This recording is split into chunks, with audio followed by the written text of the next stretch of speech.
Patricia Viola, a 42-year-old housewife and mother of two, lived in Bogota, New Jersey, with her husband, James, and their children, Christine and Michael.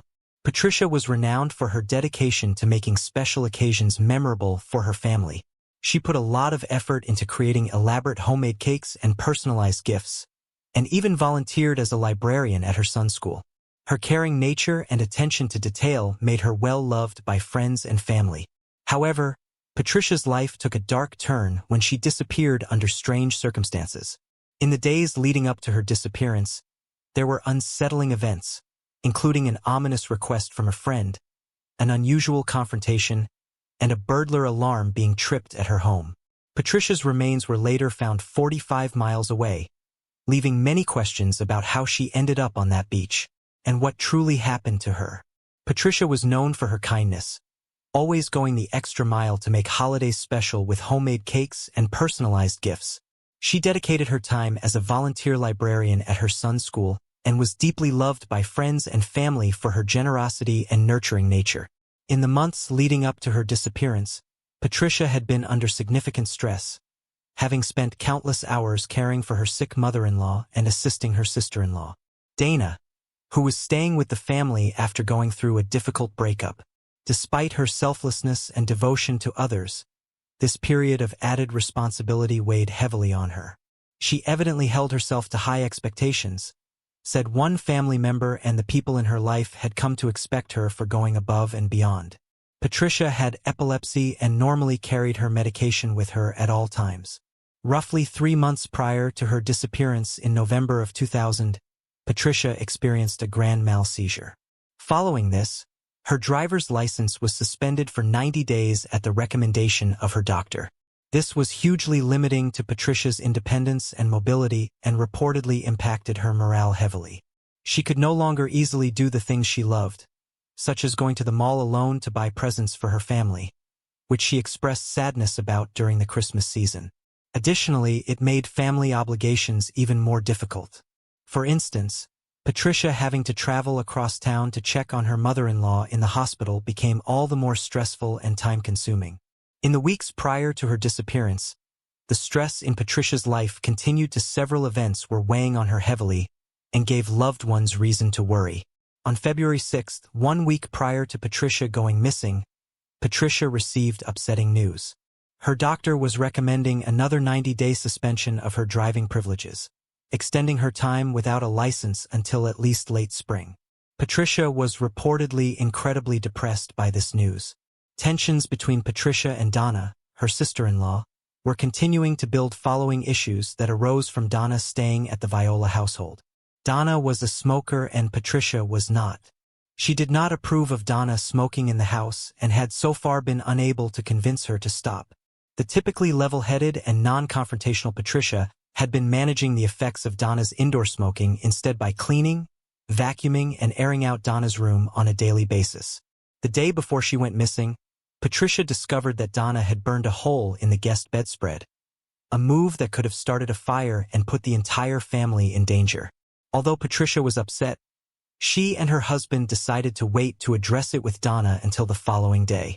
On February 12, 2001, the night before Patricia's disappearance, she and Jim attended a party in Brooklyn, New York at the home of Patricia's best friend and close confidant, Twynette Fizio Markowitz.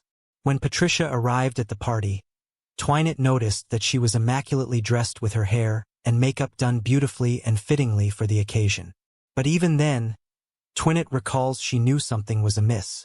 As the party progressed, pulled Twynette into an empty bedroom in order to speak with her privately. Once alone with her friend, Patricia burst into tears. Through heaving sobs, she managed to tell Twynette that she had something which she needed to discuss. But when Twynette pressed her for more details repeatedly, Patricia insisted that the full story was far too complicated to explain that moment. While she did not reveal what was ailing her, Patricia did, however, ask 2 things of her best friend. First, she begged Twynette to cancel her upcoming personal vacation, to which her best friend confusingly agreed. Patricia tearfully claimed that she would soon finally tell Twynette everything if the two of them could just go away together for a few days. She then chillingly asked Toyne for another favor. She asked that Toyne, quote, take care of her kids no matter what. On the morning of Tuesday, February 13th, 2001, Jim left for work at his usual departure time of 6:30 a.m. At 8:15, Christine and Michael left for school. Shortly after, Twinette called Patricia to discuss her emotional breakdown the night before. Shockingly, Twinette recalls Patricia brushing off the situation completely, instead redirecting the telephone conversation to the topic of a gag gif that she intended to buy Jim for Valentine's Day, which was to occur the next day. The present she discussed buying Jim was that of a singing monkey in a cage similar to one that Twinette had bought for her own husband. Shockingly to Twinette, Patricia gave no explanation for the events of the previous night nor space in the conversation to even broach the subject. Twinette remembers thinking to herself that Patricia sounded tired and seemed in a hurry to get off of the phone. Immediately after hanging up with Twinette, Patricia reportedly stormed downstairs to confront her sister-in-law Donna. Her anger stemmed from the danger that was brought about by the cigarette burn bedspread. This confrontation, her husband, Jim, would later remark was extraordinarily out of character for Patricia. Jim recalls being told by his sister that Patricia acted irate and screamed, quote, like a raving maniac. All of this occurred in the mere 20 minutes after the children left for school. At 8:38 a.m., Patricia left her home and walked to Bixby Elementary School, where she volunteered as a librarian. Bixby Elementary was located on the corner of Fisher and Chestnut Avenues, less than 2 blocks away from the family home and an easy walk. Patricia spent roughly 2 hours at the library that day, spending her time shelving books and assisting at the checkout counter. At some point after Patricia left for the library, a local security company got a report of a security alarm going off at the Viola home. At first, they tried to contact Patricia, but they were unable to reach her. Those close to her say that while Patricia did have a cell phone, she rarely turned it on. The security company then tried to contact Jim, who was unreachable due to his being at work. The alarm company then called Patricia's mother, who answered the call and promptly called the Viola home to check on her daughter. Finding no answer to her phone call, Patricia's mom left officers from the station performed a visual check of the exterior of the home by walking the perimeter of the property and checking in the windows. Ultimately, they determined that nothing looked abnormal and deduced that the front door probably did not close fully when Patricia left.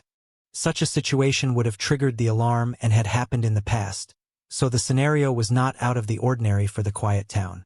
Between 11:35 and 11:40 a.m. Patricia left her volunteer position at the elementary school and began her walk home. On her short trip, Patricia was witnessed by a crossing guard on Palisade Avenue. She also waved at a passing mailman. This would be the last confirmed sighting of her. Patricia arrived home to the answering machine blinking. Reports say that she listened to the message from her mother and returned the call. During this telephone conversation, Patricia assured her mother that everything was fine at the home, and that she was aware of the alarm situation. Her mom recalls that the rest of the conversation was normal. This would be the last time that anyone on record ever spoke with Patricia Viola. At some point between 1:11 p.m. and 4:00 p.m., Patricia, by unknown means and for unknown reasons, left her home again. She had no mode of transportation and had not told anybody. Not her husband, her mother, her best friend, Twinette, nor anyone at the library about any plans to go anywhere that day. According to a reading of the alarm control panel, Patricia performed a reset of the home security system at 1:11 p.m. likely. This was her rearming the alarm system on her way out of the home. As the alarm had been triggered that morning, a reset of the system was required in order to rearm the security capabilities.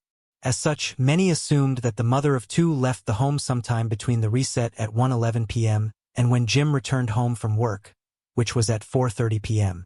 Nobody knows if Patricia left voluntarily or if she was forced to leave. At 4:30 p.m., Jim returned home to find that the alarm had been reset and was beeping at his entry. Upon entering the house, he noticed that Patricia was nowhere to be found. As the family only set the alarm system before going to bed or prior to leaving the house, Jim deduced that his wife was not home. But he did not become concerned until he saw that was left behind. Although Patricia's coat was missing, her purse, keys, cell phone, ID, and epilepsy medicine was still at home. The fact that Patricia failed to bring her anti-seizure medication was the most concerning to those closest to her, as she was meticulous about taking and carrying her medication. She required the medicine twice a day in order to stave off future seizures, which could further restrict her driving capabilities. Because of the architecture of the back door, the Viola family had to use a key to lock it. This key was always left inserted into the deadbolt. Strangely, when he got home, Jim found the key lying on the kitchen table, which was out of place. Confident that Patricia could have only departed the home on foot, Jim called friends and family, while also consulting bus schedules to try and locate his wife. With no luck and having exhausted his options, at 11:58, Jim, now frantic, called police to report Patricia missing.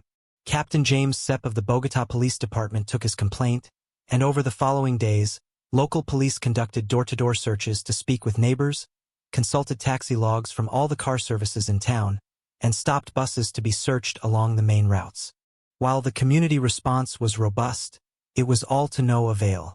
The Bogotá Police Department also consulted with Port Authority police to inspect flight manifests from nearby airports.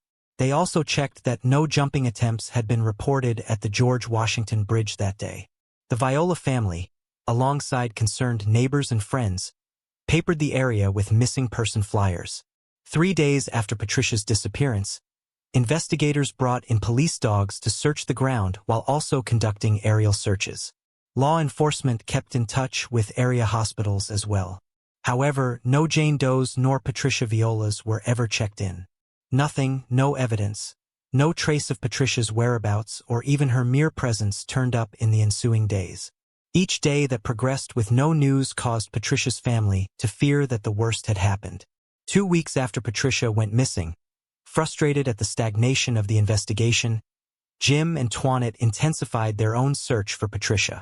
Toinette spoke to every drugstore and corner shop within walking distance from the Viola home. The pair noted that the singing monkey gift that Patricia had mentioned wanting to buy for Jim was in stock at a Rite Aid pharmacy nearby.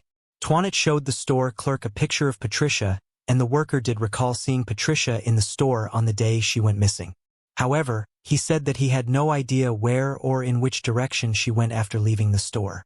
Jim focused his search on local hospitals, as well as his theory at the time was that Patricia may have had another epileptic seizure, of which amnesia could be a possible side effect. But just as police had canvassed and come up with no leads, so too did Patricia's husband. Jim himself was investigated as the husband or romantic partner is statistically the most likely to have committed violence against the missing woman. But he was ruled out by investigators. He first drew suspicion when it was discovered that he had taken the afternoon off of work the day that his wife went missing, but his alibi of being out shopping for Valentine's Day gifts for his wife checked out. He also passed a polygraph exam and has been fully cooperative with the investigation. Jim has continued to keep Patricia's case alive through legislation, media coverage, online discussions, and posters. Some close to the case wondered if there was more to the conflict that Patricia had had with Donna, Patricia's sister-in-law. It was agreed by all that her confrontation and subsequent harsh words were extremely out of character. Some suggested that possibly Donna had tripped the alarm in order to draw Patricia home early, and some also wonder where she was the day Patricia went missing and whether or not she was in the house when Patricia returned home from the library. Those close to the case say that it is odd Donna has not participated in any of the interviews or TV specials related to the case. 1 month after Patricia's disappearance, investigators received a tip from someone who said he saw the woman in East Stroudsburg, Pennsylvania while stopped at a red light. The Viola family did have a timeshare in nearby Shawnee, Pennsylvania. But although there was hope that the sighting would prove legitimate, nothing ever came of this, and it is unclear if the witness ever saw Patricia or merely a woman who looked similar to her. 1 year after Patricia mysteriously vanished, a man called the Bogotá Police Department and claimed that Patricia was in fact dead. He also claimed responsibility for the killing. He said to investigators on the phone, quote, "I killed the old girl." But soon, the police were able to rule this out as a false confession, as the caller had also claimed to have Patricia's driver's license with him, which she had most certainly left behind when she vanished. Further investigation by police into this matter eventually proved this man's confession a hoax. Then, on the stifling hot summer day of July 27, 2002, a left foot, shoe and sock were discovered washed up on the 123rd Street stretch of Rockaway Beach in Queens, New York. This was roughly 45 miles away from the Viola's home in New Jersey. Rockaway Beach runs roughly 5.5 miles across the Atlantic Ocean with projected currents, making it so Patricia's origination was undetermined. Police did conduct additional searches on foot and by helicopter, but no additional remains nor clues ever surfaced. DNA samples were along with the remains in 2005 to be tested. In 2009, New York sent the DNA sample to the Combined DNA Index System lab in West Texas. In 2008, New Jersey finally adopted Patricia's law after tireless efforts by her husband, Jim, to get laws concerning missing people passed.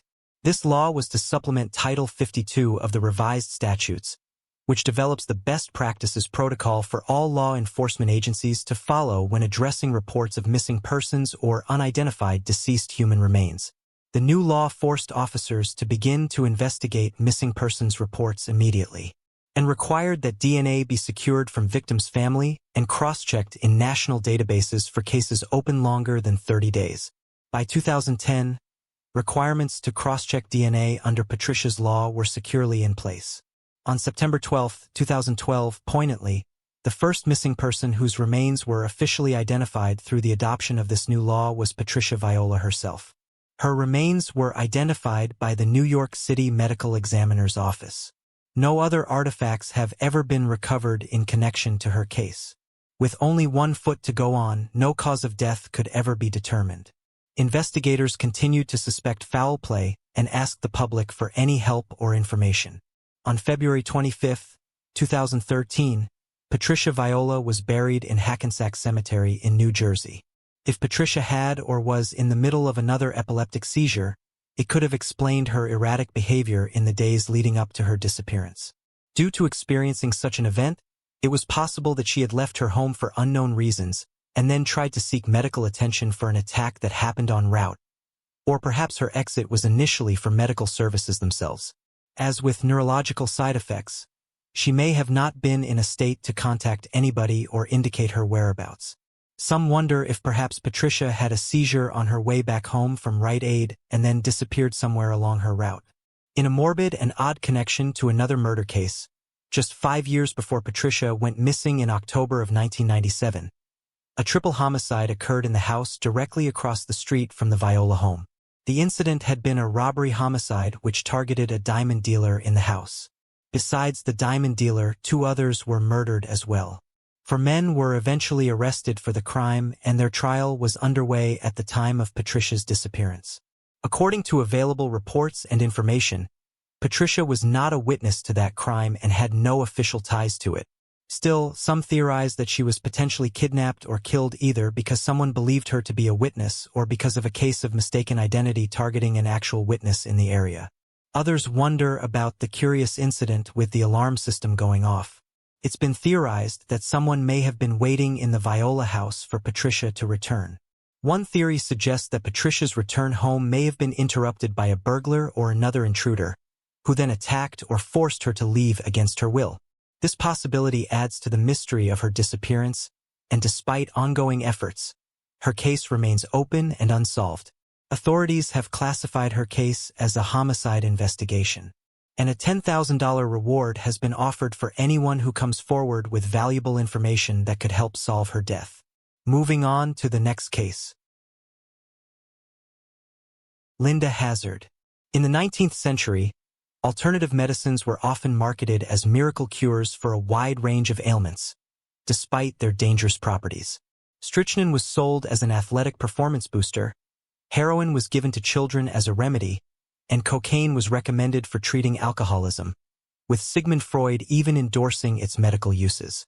These substances were widely available in various forms, including powders, wines, and soft drinks. Thankfully, by 2023, medicine has advanced significantly, prioritizing safety and scientific evidence in its treatments. But back then, science was not so advanced, and the general public didn't have access to information the way we do today. As a result, they were often misinformed and relied on those who sold themselves as doctors. One of the most nightmarish figures of the late 19th, early 20th century, who masqueraded as a health professional, was a woman by the name of Linda Hazard. Hazard was born Linda Lauren Burfield on December 18, 1867 in the small city of Carver, nestled along the banks of the Minnesota River.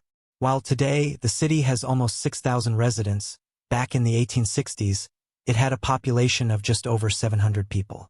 Hazard was the oldest child born to Suzanne and Neil in Montgomery, Burfield, and had 6 siblings.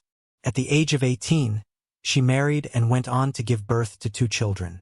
But in 1898, she left her family behind to return to Minnesota, where she pursued a medical career. Hazard never attended university and never acquired a medical degree.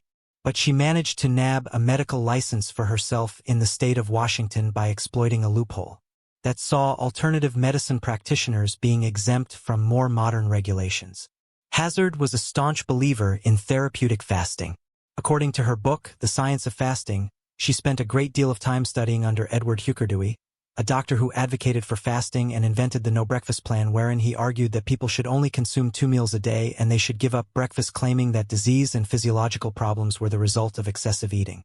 He believed fasting could even cure mental health issues. However, many doctors disagreed with Dewey's takes.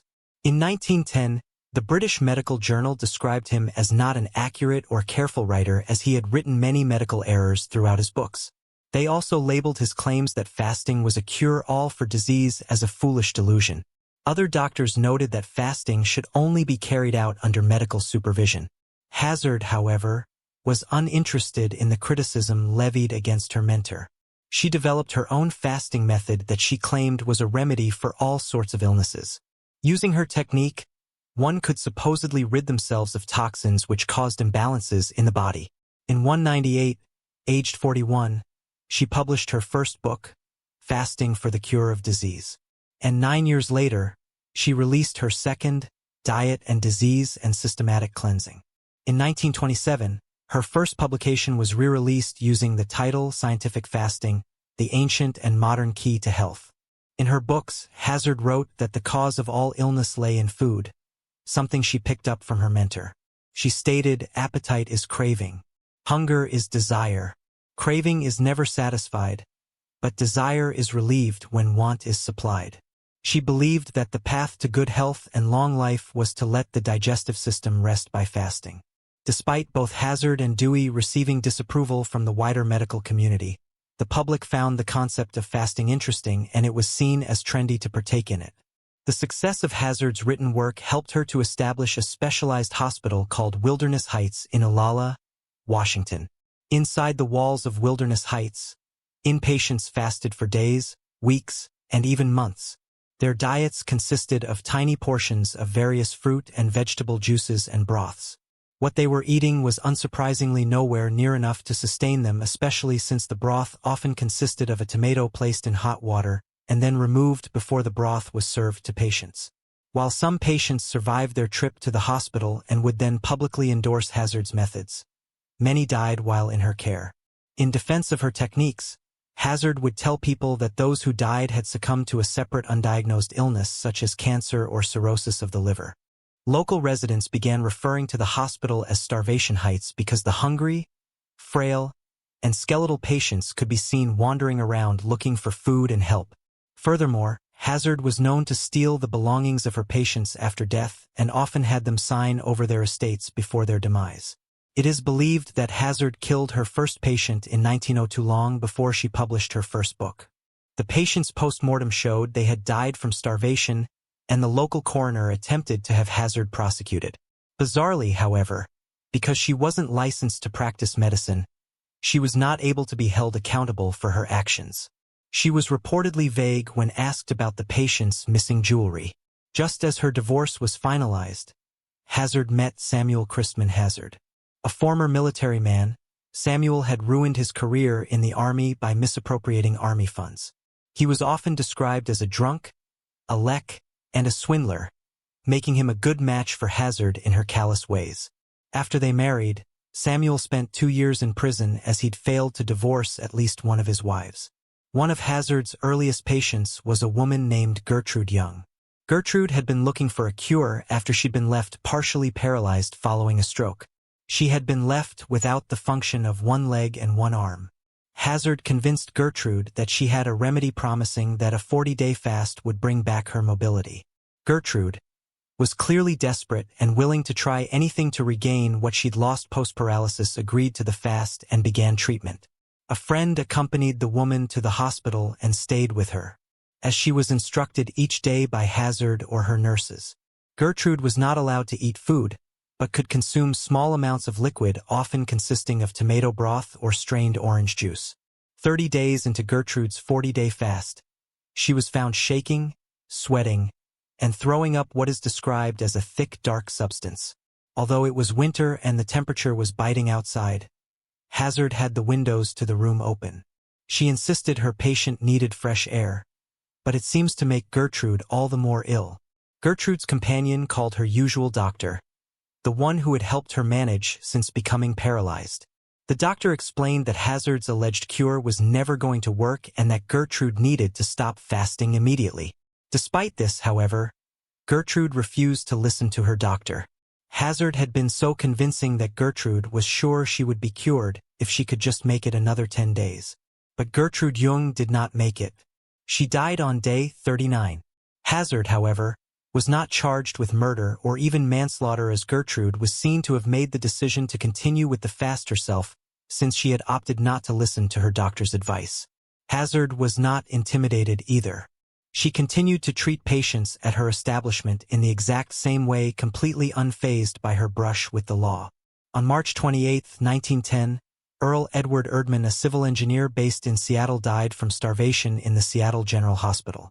Notably, he'd kept a diary of his time at Wilderness Heights, and he'd written down the details of Hazard's methods during the weeks he was in her care. Beginning February 1st and spanning the entire month, Earl ate less than one meal a day. On his very first day at the hospital, his dinner and supper each consisted of mashed soup dinner. 5 days later, he had the same, this time with 1 orange for breakfast. 2 weeks into his treatment, he had only 2 oranges for breakfast and no dinner or any supper. Over the next few days, he was given 1 cup of soup per day. Around February 16th, Rowe noted, "Slept better last night. Had quite dizzy, eyes yellow-streaked and red." 5 days later, he detailed that he was suffering from backache just below his ribs and slept poorly that night. By the end of February, he mentioned having a kind of frontal headache, pain in his right side below his ribs and pain below his ribs in his back. His diet, generally consisting of tomato broth, oranges and strained orange juice, never changed up to his hospitalization on March 28. 2 other patients of Hazard were wealthy heiresses with property in the U.S., Canada, and Australia.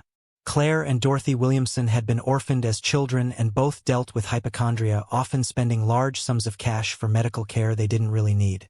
At the time of the sisters' arrival, though, Wilderness Heights was not finished being built. As a result, they were treated in an apartment in Seattle, Washington. Their treatment was somehow even more grotesque than that of Gertrude Young. The 2 women were starved, beaten, and subjected to needless hours-long enemas. Nurses would later state that as a part of the inpatient's treatment plans, they were to undergo massages, but that these massages often sounded more like violent physical assaults. The 2 sisters eventually became so frail that they struggled to walk. Neighbors in the apartment complex recalled hearing them crying and screaming. Hazard knew that they were becoming aware that something odd was going on in the apartments, so she ended up placing them on gurneys and having them move from the building to her unfinished hospital in Alala. The 2 women had been starved so greatly, they had become delirious. Hazard, though, as cold and callous as she was, decided that this was the perfect opportunity to make herself an extraordinarily wealthy woman. Writing new wills for the sisters, Hazard appointed herself as both their legal guardian and the beneficiary of their estate, valued at over $500,000 furthermore. She stole the pair's jewelry and valuables estimated to be worth around $6,000, wore their clothes, and stopped the 2 from being able to see and speak with each other. It is unclear how, but word emerged that the 2 were in trouble when Dorothy managed to contact the sisters' previous governess. The governess, though, was based in England, although some sources state it was Australia. And by the time she arrived in Washington, Claire had already passed away. She had weighed less than a 50-pound at the time of her death. Hazard attempted to shift the blame, claiming that drugs administered to Claire as a child had caused her internal organs to shrink and led to corrosive of the liver. The governess was aghast when she saw the body and noted that Dorothy looked close to death herself. She eventually had the remaining sister removed from Hazard's care after some struggle. She would have to contact one of the sister's uncles, a wealthy man named John Herbert who lived in Portland, Oregon, to initiate the move. After haggling with Hazard, John paid almost $1,000 for the release of his niece. After securing Dorothy's safety, he turned to Lucien Agassiz, the British vice-consul in Tacoma, and together they began to look into Hazard. They discovered she was connected with the deaths of numerous wealthy individuals, and many of these high society members had signed their riches over before their deaths. One such victim was an Englishman named John Ivan Flux. He'd come to the U.S. to buy a ranch, and yet, when he died in Hazard's care, he had only $70 to his name. Furthermore, a New Zealander named Eugene Wacklin reportedly shot himself while he was an inpatient at Wilderness Heights. Before his death, Hazard had managed to become the administrator of his estate and drained all his money. On August 15, 1911, Kitsap County law enforcement arrested Hazard for the first-degree murder of Claire Williamson. Her trial began in January of 1912, and facility employees, including nurses, testified against Hazard, noting that the sisters endured scorching baths and frequently suffered through enormous pain at the hands of Hazard, who had been dubbed the starvation doctor. During the trial, the public was also made aware of Hazard's tendency to financially drain all of her victims. The prosecution called it financial starvation. The doctor showed no remorse or regrets and took no responsibility for Claire's demise. In her first book, Hazard wrote, "Death in the fast never results from deprivation of food, but is the inevitable consequence of vitality sapped to the last degree by organic imperfection." And she stuck by that even while on trial for murder. She claimed she was being attacked because she was a successful woman and because she practiced unconventional medicine that traditional doctors disapproved of. Still, the jury did not believe much of what Hazard had to say at her trial. After briefly deliberating, she was found guilty of manslaughter and was ultimately sentenced to between 20 years in prison. Additionally, her medical license was revoked. She spent her brief stint behind bars at Washington State Penitentiary in Walla Walla, serving just 2 years before being released on parole on December 26, 1915. The following year, Governor Ernest Lister incredibly gave Hazard a full pardon, though her medical license was never reinstated. Accompanied by her husband, Hazard left the U.S. and moved to New Zealand, where she continued to work as a dietitian and alternative medical practitioner. However, in 1917, a local newspaper revealed that Hazard's medical license only allowed her to practice in Washington. As she used the title doctor, she was subsequently charged in Auckland for practicing medicine while not registered to do so. She was found around $600 New Zealand dollars for this crime.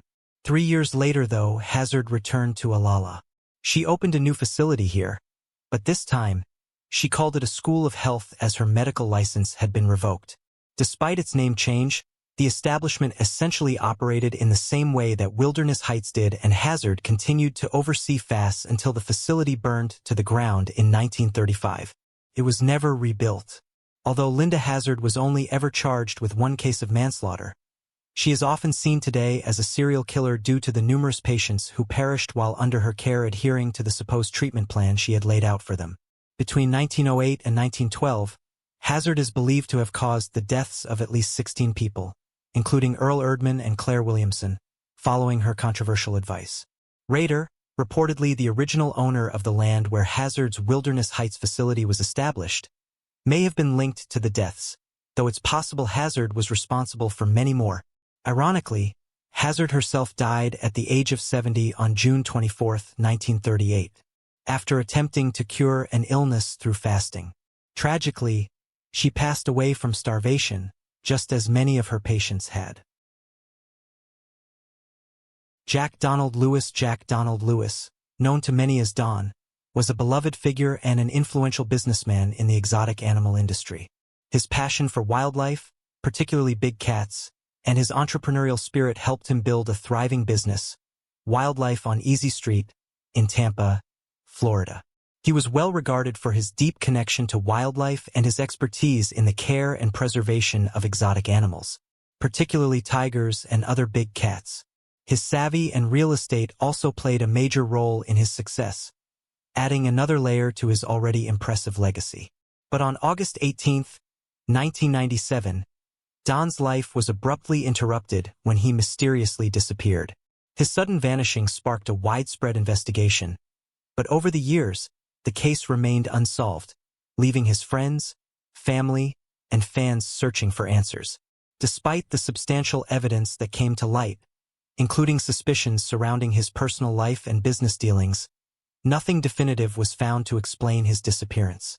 Don's case continues to be a source of intrigue and speculation, particularly with the emergence of new theories and claims in recent years.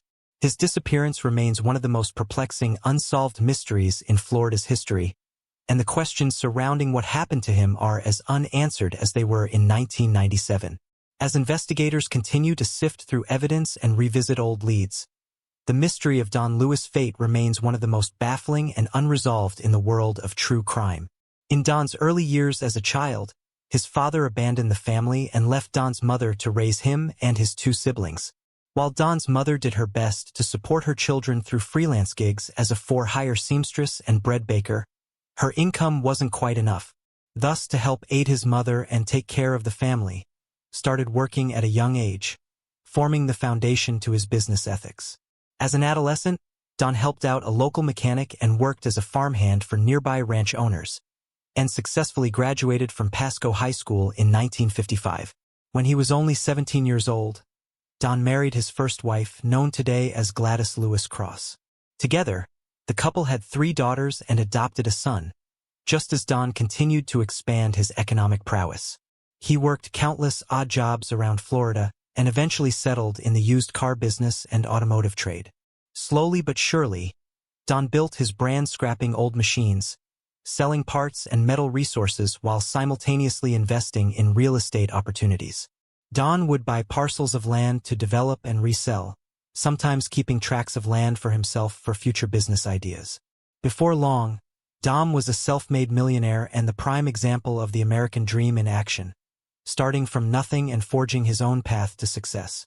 Friends and associates of Don would say that no one could tell his success just by looking at him. He always dressed like a normal laborer and kept his public life simple. However, he would keep a $500 bill in his pocket at all times, a symbol of his ability to turn anything he touched into profits, a true green thumb. However, Don's personal life wasn't quite so perfect. It was a well-known fact after his first marriage that he was a womanizer and often found mistresses or second girlfriends to take care of despite having the family back home.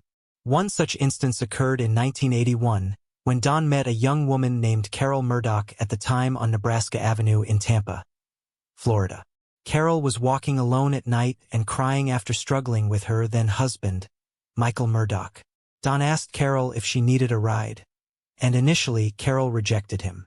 However, Don circled around in his truck anyway, even offering the gun in his passenger seat to Carol to use as protection while he drove, explaining that he needed someone to talk to as well. Carol finally agreed, and after conversing with one another for a while, Carol stayed with him that night, and the two fell in love. Of course, this sent shock waves through Don's family, and tensions arose between him and his then-wife, Gladys. Nevertheless, continued his relationship with Carol, who joined his real estate business and helped increase his profits through major land sales.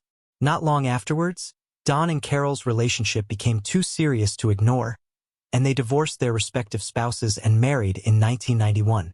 With the excess money from Don's empire, he brought his new cat-loving wife, a bobcat called Windsong, at an auction. The couple then began buying big cats from a breeder in Minnesota who was planning on slaughtering them for the fur trade. As was perhaps in his nature, viewed this as another chance to create a business, and in 1992, founded Wildlife on Easy Street with Carol and what would later become Big Cat Rescue. Carol, however, thought the initiative should be a charity and not just for profit. But Don disagreed, and slowly tensions arose between the two. Over the next few years, Don continued developing wildlife on easy streets and started buying more animals. In 1995, he bought his first tiger from Dennis Hall and around the same time was beginning the process of taking his beloved emporium and moving it to Costa Rica, where he'd been buying vast tracts of lands and making connections and associates on the tropical island. At the same time, others began thinking that Don was using Costa Rica as a means to attract women unbeknownst to Carol and escaping away with Costa Rican mistresses. This continued to damage the pair's relationship and soon it fell beyond repair. In early 1997, Don Lewis began preparing for divorce, gathering his assets together and planning for a future away from Carol. Carol claims that at this same time, he began showing early signs of dementia. His short-term memory declining while digging through dumpsters and collecting junk for seemingly no good reason. Don's lawyer and business associates later said this wasn't proven and they had never witnessed Don in a worsening state of mind. Regardless, Don's frantic behavior did include a growing fear of Carol, and in June of 1997, he filed a restraining order against her after she verbally threatened to kill him. According to Don, Carol was in possession of multiple guns, but the courts never granted him protection due to her freedoms of speech under the First Amendment, and they felt she posed no true physical harm to him. Don was a worried man, and soon his paranoia was proven correct when at the end of that same summer, the threats, confusion, and anxiety gave way to a tragic mystery. Let us now review the timeline of events that led to the disappearance of Don Lewis. In June of 1997, Don Lewis begins exhibiting signs of paranoia, anxiety, and fear centering around his then-wife Carol Lewis, now known as Carol Baskin. He gives his executive assistant at the time, and the Queen, an envelope containing a restraining order against Carol to be submitted to the local courts. This document contains unnerving quotes by Don, such as, quote, "This is the second time Carol has gotten angry enough to threaten to kill me. Carol got in a big fuss. She ordered me out the house or she would kill me. She has a .45 revolver and she took my .357 and hid it." Later that June, the Florida courts denied protection from the restraining order saying Carol is no immediate threat and that the First Amendment granting free speech allows her to say such things without consequence. Throughout the summer, Don's erratic behavior continues. He tells his former wife, Gladys, and a couple of their children to stay away from Carol, that he's done with her and planning to divorce her. He speaks his final words to them saying Carol is one of the worst people and quite dangerous. Not long after this encounter, repeats the same information about his probable divorce-to-business associate, Wendell Williams.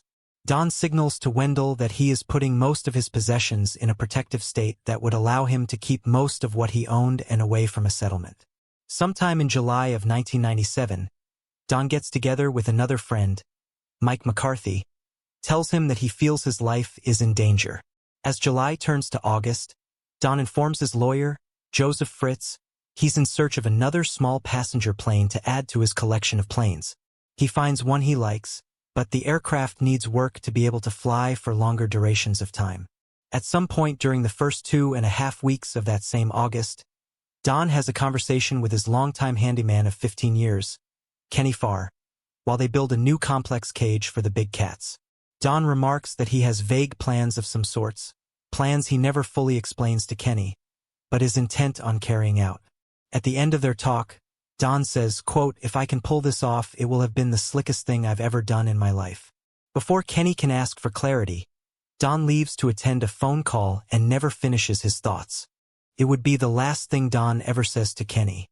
On Friday, August 15th, Don's assistant and McQueen calls Don regarding paperwork for cars he's preparing to take down to Costa Rica, despite multiple attempts to reach him by phone and isn't able to make contact, and continues calling throughout that weekend. But she still has no luck. In the evening of August 17th, Don prepares to drive down to Miami and then travel on to Costa Rica. He tells Carol he needs a truck made available for travel by his handyman Kenny, but it's unknown if he ever secures one. That night and into the early morning hours of August 18th, Carol makes her own plans to do chores and run errands for the Big Cat Resort. At around 3 a.m., Carol goes to a shop called Albertsons to buy milk byproduct for the cats. Her car breaks down, but she's saved by her brother, a local sheriff's deputy, who gives her a ride back to her home. Just a few hours later, A little prior to 6 a.m. on August 18, 1997, Don Lewis leaves his house to make an early delivery of real estate paperwork to his lawyer's main office, and then to travel to Miami and ultimately Costa Rica. This would be the last confirmed sighting of Jack Donald Lewis. Nearly 36 hours pass by, and no one hears from Don, and calls Carol with real concern and suggests they get the authorities involved.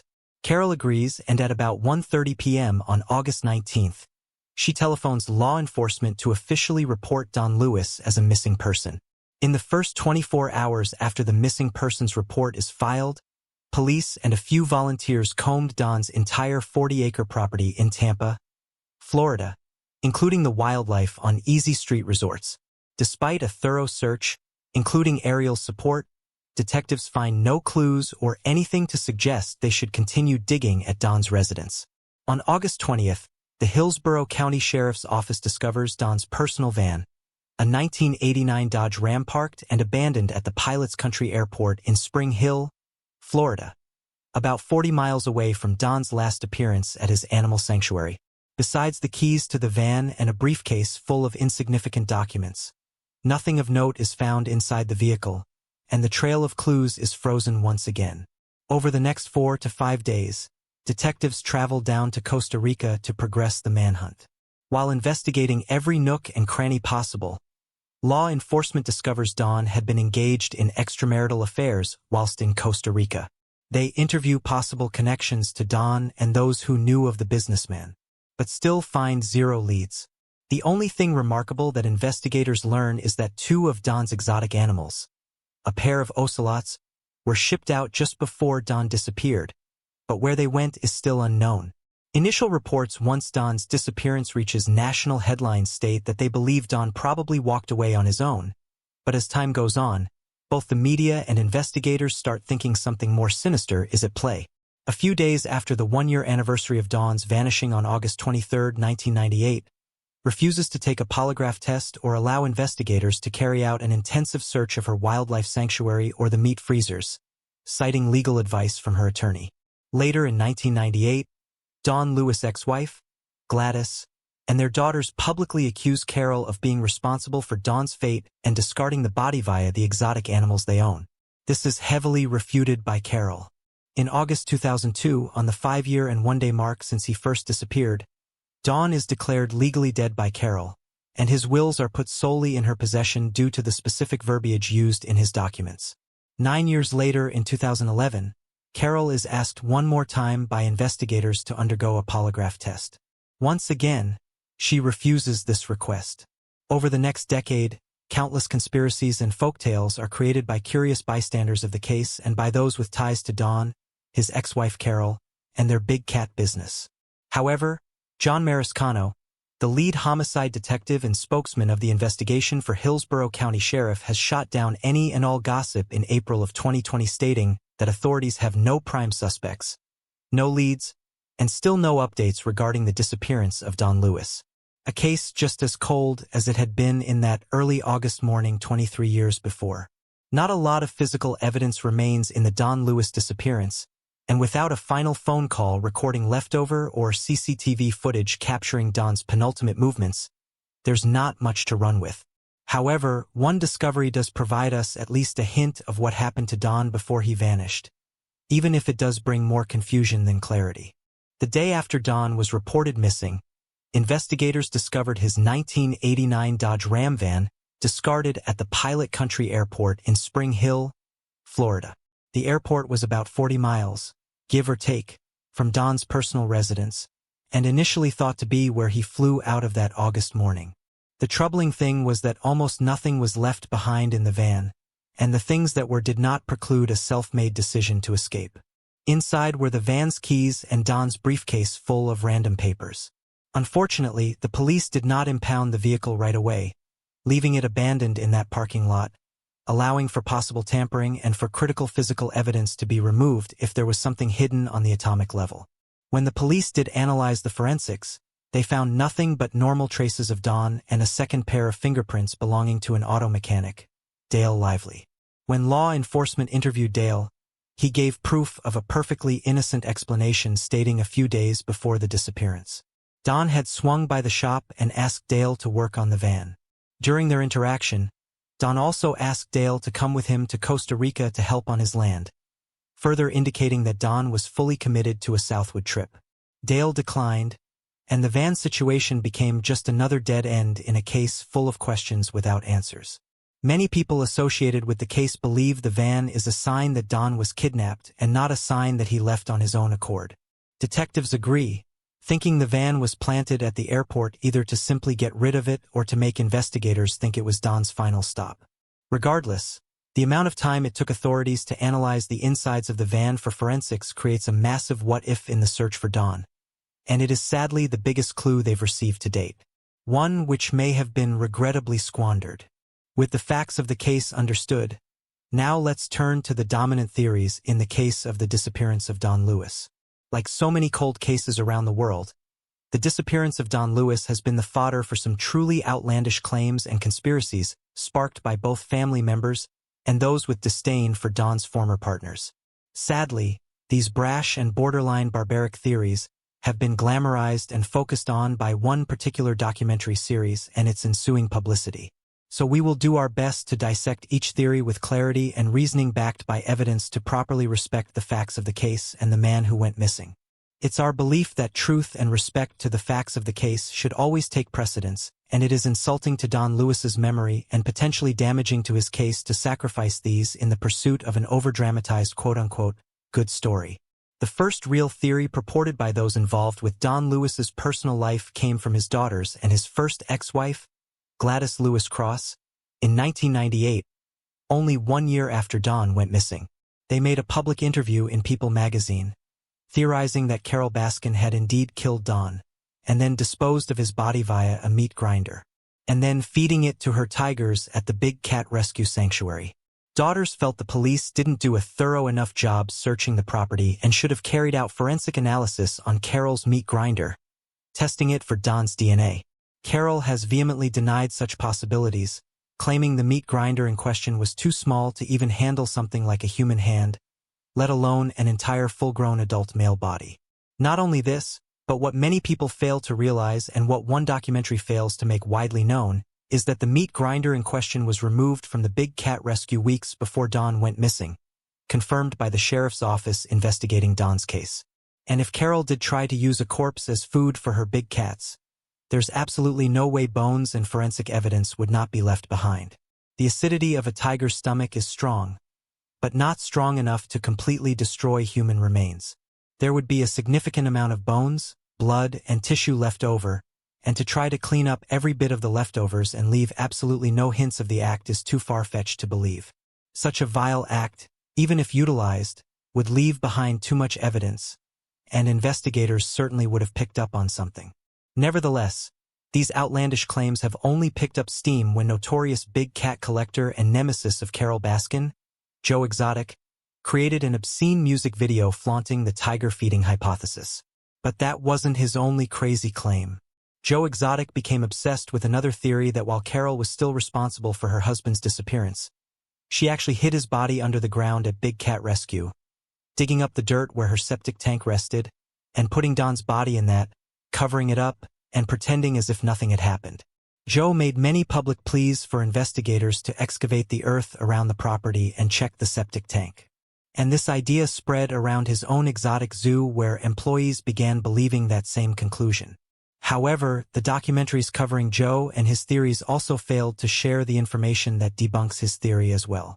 The septic tank in question, in a similar vein to the meat grinder, was not installed on the Big Cat Rescue Sanctuary until multiple years after Don went missing. If Don was buried somewhere on the property, it was nowhere near the septic tank. In addition, it makes little sense for Carol to bury Don on her own property, where future digs and construction work will almost assuredly take place and risk discovery. Now, all this being said, to completely remove Carol Baskin as a suspect would be premature. While she has consistently denied any involvement, there are pieces to her past that might suggest a motive, or at least further consideration. The major piece of the case that might preclude motivation for Carol is Don's promiscuity and overall stance on the wildlife projects he and Carol had created. It is well known that Don saw the tigers and various big cats as nothing more than a business, and thought of it as a means to make money rather than any real charity. While they were initially together in that viewpoint, eventually wanted the sanctuary to be exactly that, a place where rescued cats could live approved by fellow activists, saving them from immoral breeding and cub abuse. This requires a lot of money, and Carol had Don to fall back on. Some in Don's inner circle said he hated losing his money to her spending, and that being a millionaire married to someone without much money is a treacherous combination. But we mustn't pretend that Don was perfect either. He was also involved in various extramarital affairs, having multiple girlfriends despite his marriage to including a secret mistress down in Costa Rica. With a clashing philosophy and a dying marriage, Carol may have sought to end what was becoming a toxic situation. In fact, pages from her personal diaries exposed by various sources found entries written by Carol stating things such as, "I wish there was some way out of her relationship with Don," not to mention her verbal threats. Eventually, her wish was granted, and most suspiciously of all, Carol Baskin did end up the biggest beneficiary of Don's vanishing. Not long after he went missing, Carol cut off all the utilities to Don's office, took out his wills and powers of attorney, and held onto them until the very first date she was allowed to declare him legally dead, the 5-year and 1-day anniversary of his disappearance. Even stranger was that when the powers of attorney were read, lawyers found that a special clause had been written granting Carol head of Don's estates, not after his death, but specifically after his disappearance. Multiple lawyers have said this is an irregular clause for such legal documents, as people rarely expect to disappear. Not only that, but Carol ended up inheriting 90% of Don's worth, leaving just 10% behind for Don's former family. Now it should be stated that Don had instructed Carol to leave them with 0%, that she decided to help them regardless, citing their blood relationship to Don as meaningful. Does the strange disappearance clause in Don's will, combined with his infidelity and strict business-minded pursuits, make Carol the killer? No. But it does raise suspicion in her motivations, as $1 million were at stake to keep her dream of saving big cats alive. Some have pointed out that just because she had Don legally declared dead the first day possible doesn't mean she was the mastermind either. And they have a point. Wouldn't it be ridiculously obvious to carry out such a suspicious legal action? If Carol was indeed at fault, drawing attention to the matter wouldn't be her priority. It's also possible that she wasn't the killer, but rather had blood on her hands, arranging for someone else to handle Don. It is undoubtedly deeply suspicious. There are many people afraid of Carol, including Don himself, but fear, circumstantial evidence, and speculation unfortunately does not mean the party is guilty without physical evidence. Of course, Carol Baskin isn't the only one subject to theories of involvement. In fact, many people wonder if Don wasn't involved with anything malicious or any third party at all, but rather left on his own accord or died trying to do so. With his vast resources and $1 million, Don certainly had the capital necessary to pull off a stunt and escape his previous life. Perhaps he was done with the big cat operation and the hassle of dealing with such a consuming business. Perhaps his affairs with women were catching up with him and he wanted to start over.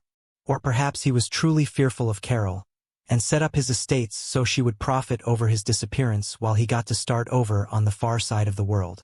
These theorists believe Don faked a kidnapping, fully intending to fly out of Miami that August morning and never return. He could have put his van in a different airport parking lot to throw police off his trail, hopped on another flight, and vanished in the blink of an eye. It's not out of the realm of possibility that Don had money outside of his known estate or was saving up for this exact scenario. Don was full of secrets and constantly plotting his next move, preparing for the future better than most. In fact, Don's personal handyman, Kenny Farr, told reporters he knew Don would bury money in gold bars around his various properties and was probably worth around $20 million, $15 million more than his lawyers thought. Remember that Kenny was the person Don told, quote, "If I can pull this off, it will be the slickest thing I've ever done in my life." Could it have been a great escape plan? Many think it to be possible, but not Kenny. He doesn't understand why Don would leave a van at an airport at all, even if it wasn't the right one. It would be too big a clue that Don was running away and make it much harder to become invisible. Both Don's lawyer, Joseph Fritz, and lead investigator of Hillsborough County Sheriff's Office, John Marcicano, agree, saying Don was more likely to have been killed. The other arguments that Don left on his own will but perished unexpectedly is also heavily gossiped. Some followers of the case, including Carol Baskin herself, think that Don may have got into one of his planes to fly to Costa Rica, but crashed somewhere in the ocean. There is, however, a lot of evidence to suggest this is false. Detective Marciano points to the lack of flight records going to Costa Rica that day and the lack of crash reports in the area for the same timeline. Theorists then report that Don was a known illegal flyer, having lost his pilot's license, but choosing to fly anyway, operating his planes low and under radar detection. Yet again, Detective Marciano refutes these claims, saying every plane Don owned was far too small to make the trip to Costa Rica in one go.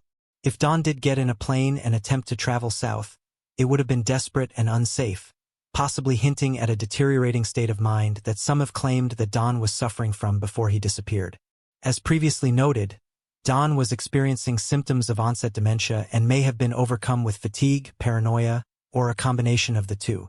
This would explain his ramblings to his friends about being in fear for his life and constantly looking over his shoulder, conspiring against his then-wife, Carol.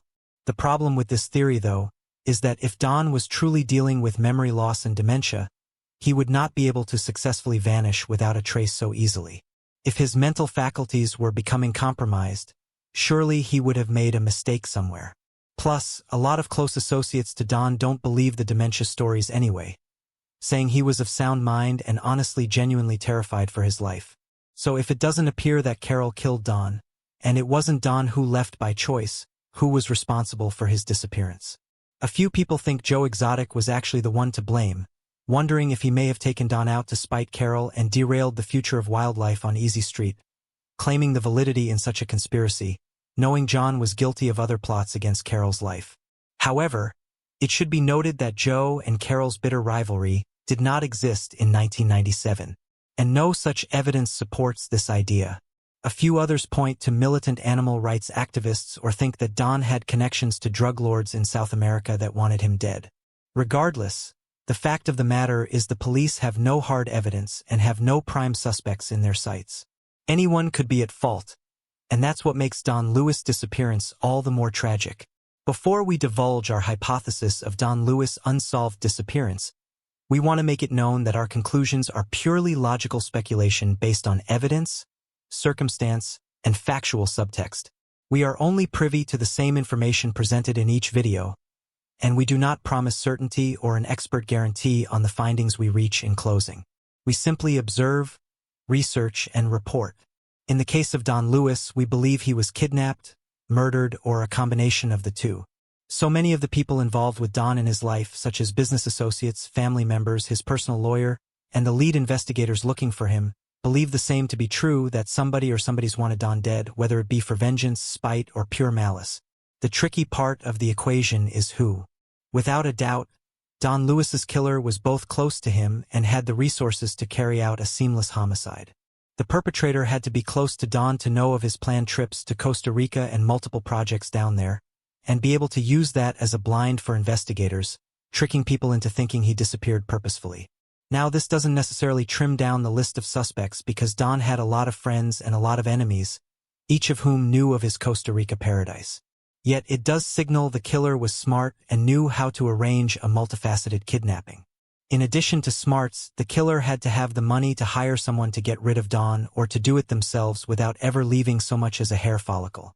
In the case of a multimillionaire like Don was, removing them from the face of the earth is going to take a pretty penny. So how did they do it? A lot is left to be desired in the investigation in terms of clues and concrete timelines, but if the killer was an associate to Don, they probably had secretly arranged a meeting early that August 18th morning with him. He was already out to make a delivery and head to Miami for a flight, so the arrangement was probably just another stop. It was here they likely kidnapped him, drove his van to the airport as a fake-out, and disposed of him elsewhere. There's also the idea that Don could be meeting someone with his own planes, and when they took off, he was pushed out over the ocean by his murderer, a theory brought up by his lawyer. Whatever the method was, it ended with a clean getaway. Could it have been Carol Baskin? It is entirely possible. In addition to the theories mentioned previously, Carol's own family had a disdain for Don. And speaking of her family, she also had a brother as a deputy in the sheriff's office, who was one of the last people to be around Don right before he went missing.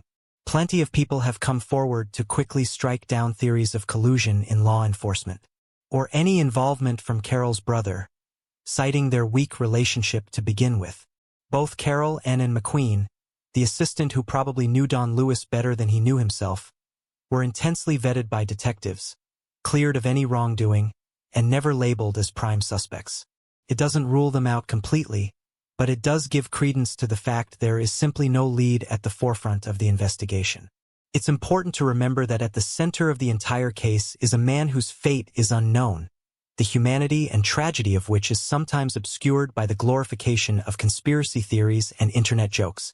There are loved ones and friends of Don Lewis who are desperate for answers and longing to know what happened to him, but instead of receiving real help, they have to wake up every day to see his face and name abused by people looking to profit off his mystery and laughing at the idea that he was fed to tigers. It is so important to remember that the people in these cases were people, real people who deserve respect and justice. And the abuse of their stories to make shocking headlines and quick money is insidious. Was Don Lewis a perfect man? No, by no stretch of the imagination. He, like all of us, had his issues and shortcomings. But at the end of the day, Don Lewis was a real person with a beating heart and deserved to live out the rest of his days. No matter how badly someone didn't like him or the businesses he involved himself with. Because of the tone and reception of certain documentaries made since Don disappeared, it is hard to get people to focus on finding answers rather than supporting the nonsense. So it is up to all of us to work to progress above the overly dramatized conspiracy theories, looking to shock viewers and readers to earn quick money and humanize Jack Donald Lewis and respect his case. If you or anyone you know has any information that could assist investigators in the search for Jack Donald Lewis, please contact the relevant authorities. No detail is too small or insignificant, as it could hold the key to unraveling the chilling mystery of Don Lewis and the legacy he left behind at Wildlife on Easy Street. Jennifer Doherty on February 11, 2010. A truck driver traveling through Greensburg, Pennsylvania, noticed something odd on the otherwise quiet streets. As he passed the Greensburg-Salem Middle School, his attention was drawn to a tipped-over trash can. Though it would have been simpler to ignore it, his curiosity got the better of him. When he investigated, he discovered a gruesome sight. Inside the trash can lay the badly mangled and bloody corpse of a woman. While he couldn't make sense of what he was seeing, he immediately dialed 911, and the police rushed to the scene to inspect the remains of what seemed like a nightmarish act. On their arrival, the cops saw the body haphazardly stuffed into the dumpster with several knife stab wounds. Besides, they shockingly discovered that the woman had several bruises on her, indicating she was badly beaten by her attacker before they had killed her. The corpse also looked mysteriously out of place in a dumpster outside a middle school, suggesting that it was not the site of the murder, but the site of disposal. While searching the battered body of the woman, the police found a note in the back pocket of her pants. The condition of the body completely betrayed the contents of the note, and the only shred of truth it carried was the name of the unfortunate victim, Jennifer. What really happened to this woman? How horrifying were her final moments before she ended up getting killed in such a terrible manner? A little more scrutiny enabled the cops to track down the parents of the now-deceased Jennifer Daughtry, who were then called in to identify her body.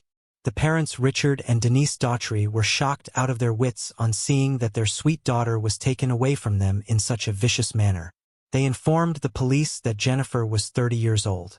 However, her intellectual and psychological challenges had limited her mental age to that of a 12 to 14-year-old girl. Born on November 8, 1979 in Latrobe of Westmoreland County, Pennsylvania, Jennifer was a bright soul who had a very warm and welcoming vibe. While she got bullied by several kids in her school days because of her mental challenges, her personality allowed her to befriend several likable companions. On that fateful day, while talking to Jennifer's parents, the cops surprisingly came to learn that she was a resident of Mount Pleasant. This made them question what she was doing in Greensburg, and who really took her life. Before I continue, I want to remind you that only a small percentage of people who watch my videos are actually subscribed. So if you enjoy my content, consider subscribing. It's free and you can always change your mind later. Now let's move on with the video. The Daughtries told the police that their girl regularly visited Greensburg for her medical appointments. She was also taking life skill lessons at the West Place Clubhouse in Greensburg, which also involved getting trained to become a mechanic. This time, however, she had arrived in the city to meet a new group of friends for a sleepover. Jennifer had met this group of 6 people via Angela Marinacci, whom she bumped into while taking her lessons at the West Place Clubhouse. Both girls hit it off very well, and Angela introduced Jennifer to her friends: Ricky Smyrns, Melvin Knight, Amber Menninger, Robert Masters, and Peggy Miller. While Jennifer had been battling with mental challenges, surprisingly, she wasn't alone anymore. Everyone in the new gang of friends had their own cognitive challenges, and so they stuck close to each other. Many of them had developed these issues because of bad childhoods trampled with negative experiences. Such relatable issues helped Jennifer to quickly bond with the group and be happy in the company of others like her, who were also trying to live despite their psychological struggles. Jennifer's parents showed complete trust in this new group of friends, since they had observed that their daughter was very happy with them. Before going out on February 10, 2010, Jennifer had left a note for her mother saying that she would be back home after the sleepover by the next day afternoon. In fact, she even mentioned the contact details of all 6 friends to reach out to in case of any unforeseen emergencies. Sadly, these words turned out to be her last bits of communication with her parents and the first lead in the investigation of her murder. According to the Daughtries, something must have happened after the time Jennifer got off the bus, so as to reach the house where the fun getaway was planned. The police decided to meet this group in good faith and ask if they knew anything about this gruesome murder. But little did they know that they would discover something completely sinister and unbelievable. From the outside, the house where Jennifer was supposed to meet her friends seemed rather dull and ordinary. It still had some lights on its exterior, suggesting that the Christmas decorations hadn't been taken off. But when the cops walked in through the door, they discovered that the house, which adorned a semi-festive look, was plagued with the stench of gore and blood. The house occupied by Jennifer's friends turned out to be the crime scene where she was badly beaten and killed, with almost every corner of the house reeking of the grim nature of the incident. The cops apprehended all 6 in the group, who didn't try very hard to deny what had happened in the face of all the glaring evidence in the house. While just a glimpse of Jennifer's body screamed torture, the evidence found in the house of the Greensburg 6 confirmed that she was badly humiliated before being killed. In the house, the police found all the objects that were used to hurt the helpless Jennifer along with the murder weapon, which was a kitchen knife that eventually ended her final breath. The cops relentlessly questioned everyone and asked them what happened during the night of the sleepover on February 10, 2010. The statements from the Greenberg 6 revealed that the sleepover was just a trap for Jennifer, and that her punishment was pre-planned instead of being something accidental. They also learned that the mastermind behind this heinous crime was none other than the youngest of them all, Angela Marinacci, who was also Jennifer's close friend. Just when Jennifer crossed their doorstep, the group put their plans into action, and they suddenly began hitting her. Jennifer was quite confused at the time, since this wasn't the welcome she was expecting. Why did this new group of friends she had trusted so much suddenly turn hostile? What sick intentions might have motivated these 6 people to mercilessly hurt a mentally challenged friend and eventually take her life? Jennifer's phone and purse were immediately confiscated by the group, who began their grueling torture session that would go on for 36 long hours. They tore her purse and poured several fluids into it. Angela and Amber initiated the physical assault and beat Jennifer up with several objects. They took turns as they bruised her with several items, including a sturdy pair of crutches, a vacuum cleaner hose, a towel bar, and a 2-liter lemonade bottle. The duo was later joined by the others, who kicked Jennifer repeatedly, crushing her belly and her chest. The badly bruised Jennifer was also forced to gulp down several undrinkable fluids, like cooking oil, nail polish, detergent, urine, and even made-to-eat fleas. All of these were poured onto her head, followed by oatmeal and spices. Jennifer retaliated against the assaults as she tried to throw her limbs around to attack her assailants. Unfortunately, Jennifer ended up choosing the wrong target by hitting Amber hard in the stomach. The group said that Amber was pregnant and escalated their assault on Jennifer after tying her with Christmas lights and decorations to prevent her from standing up to them again. The group shaved Jennifer's head and smeared her face with nail polish while continuing to thrash her. Unable to fight, Jennifer tried begging her attackers for mercy. The group either stopped nor explained while she became the victim of their sadism. Instead, Melvin Knight took off Jennifer's clothes and forced himself on the heavily bruised victim while everyone else watched. After Melvin was done, they forced Jennifer into the bathroom to have a shower, citing the trouble they were having with her stench. While Jennifer thought that her captors were done with her, you would discover next that she couldn't have been more wrong. The thrashing instantly resumed, and Jennifer's mini-illusion was instantly shattered. But things did come to a stop afterwards since the Greensburg Six got bored of constantly beating Jennifer to a pulp. The group then decided to vote to either let Jennifer go on the expectation that she would remain quiet or to kill her and get rid of her body. Jennifer begged her supposed friends to set her free. But the next morning, February 11th, she learned that all six had unanimously voted to end her life. Before killing her, the group somehow thought that making Jennifer write a note would shield them whenever her body was found. For reasons unknown, the group made Jennifer take several antibiotics, painkillers, and sleeping pills before Ricky Smirms asked Melvin to stab her in the chest. This could either be due to an unexpected return of their conscience, or an attempt to prolong Jennifer's suffering using medicines. The latter stands more probable since they didn't spare the life of the already tortured Jennifer. Thus, any consideration of the Greensburg Six's empathy towards their unfortunate victim was completely out of the question. Instead, Melvin plunged a knife into Jennifer's body thrice, striking her chest and her throat. He later checked on her to find that she was still alive and slashed her wrist to end Jennifer's life. The group didn't immediately dispose of Jennifer's body. Angela Marinucci asked the group to prop the dead body up and wrap it in Christmas lighting to get a dazzling display of their monstrosity. But when the damaged Christmas lights didn't work, the frustrated group stuffed her body in a trash can where it was eventually found. All of this clearly showcased that none of the six had any form of remorse over their actions. But what really made them carry out this torture come murder? After learning of such a horrifying account, cops cracked down hard on everyone to find out why they made Jennifer suffer so much. The Greensburg Six revealed that Jennifer had developed a crush on Ricky, who was Angela's boyfriend at the time. Moreover, Angela once caught Ricky secretly speaking with Jennifer over the phone. This made her furious with jealousy, following which she decided to punish her new friend for crossing the line and hatched a plan with Amber. Cops found that this flow of romance wasn't one way, as Ricky later revealed that he loved Jennifer as well. Both had confessed their love to each other and had also been intimate on a few occasions behind Angela's back. This really made the detectives think as to why Ricky participated or even approved of whatever happened with Jennifer. Especially, he could have avoided everything by simply warning Jennifer and asking her not to come for the sleepover. The confession from the other members of the Greensburg Six, especially Peggy Miller and Robert Masters, revealed that Angela was a very dangerous woman and they were very afraid of her.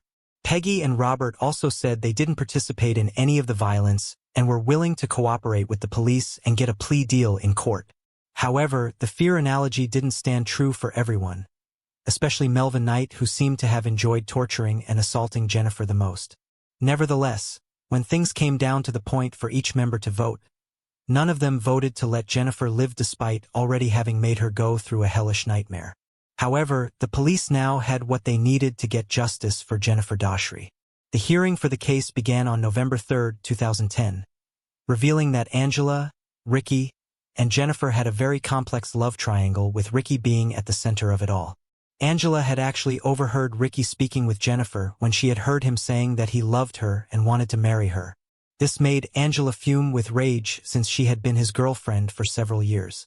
The state of Pennsylvania had never seen a heinous and violent crime of this degree. On August 3, 2011, when giving the verdict, the court found the charges against Angela serious enough for death penalty.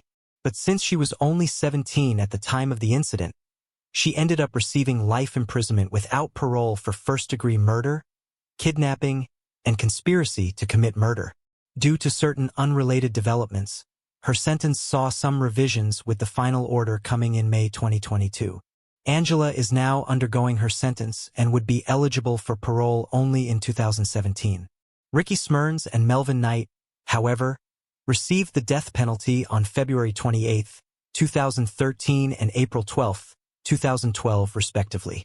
Knight later challenged his sentence in September 2014, stating that the jury was prejudiced towards him, but the Supreme Court of Pennsylvania upheld his sentence twice. Speaking about her judgment on Knight, Pennsylvania Supreme Court's Chief Justice Deborah Todd said that the jury was not biased in its judgment to give the death penalty to Melvin Knight.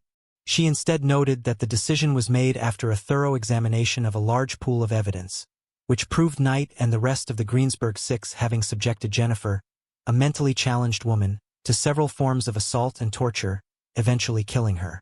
Amber Menninger pled guilty to third-degree murder, conspiracy, and kidnapping, though she had initially tried to get some relief citing her pregnancy. Once she found out she could be facing the death penalty, she chose to cooperate as a witness and received a sentence of 40 to 80 years in prison on December 4. Prior to the trial, Peggy Miller and Robert Masters had already agreed to testify as witnesses. During the trial, Robert revealed that he had almost helped Jennifer in escaping and also returned her clothes while Melvin and Ricky were outside the house, but they returned before Jennifer could flee from the place. The courts, however, noted that neither Peggy nor Roberts chose to inform the police of what happened and only came forward as witnesses to get plea deals. Although they didn't participate in any of the violence, they did help in keeping Jennifer hostage and also voted to kill her.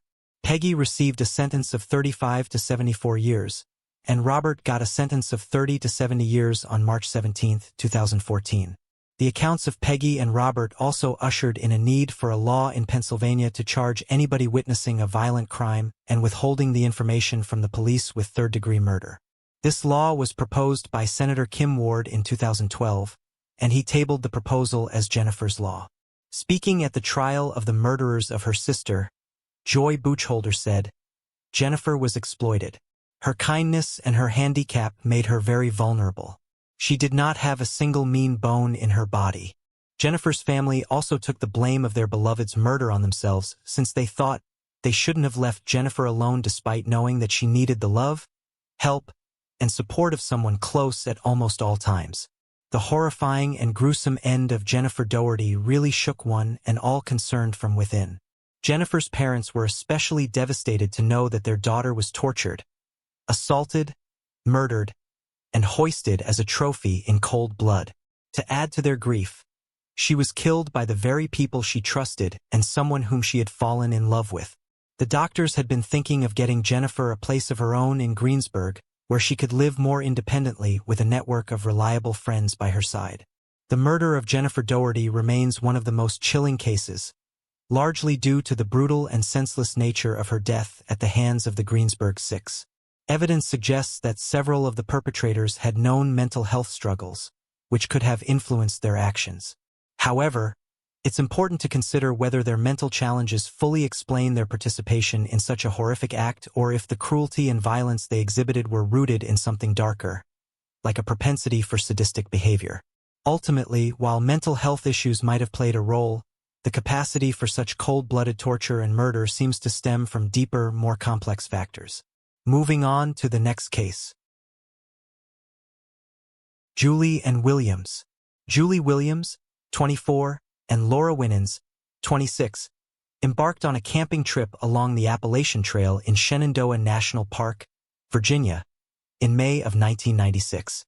The couple, who had met nearly 2 years earlier at With Woman, a nonprofit focused on adventure travel for women, shared a deep love for the outdoors.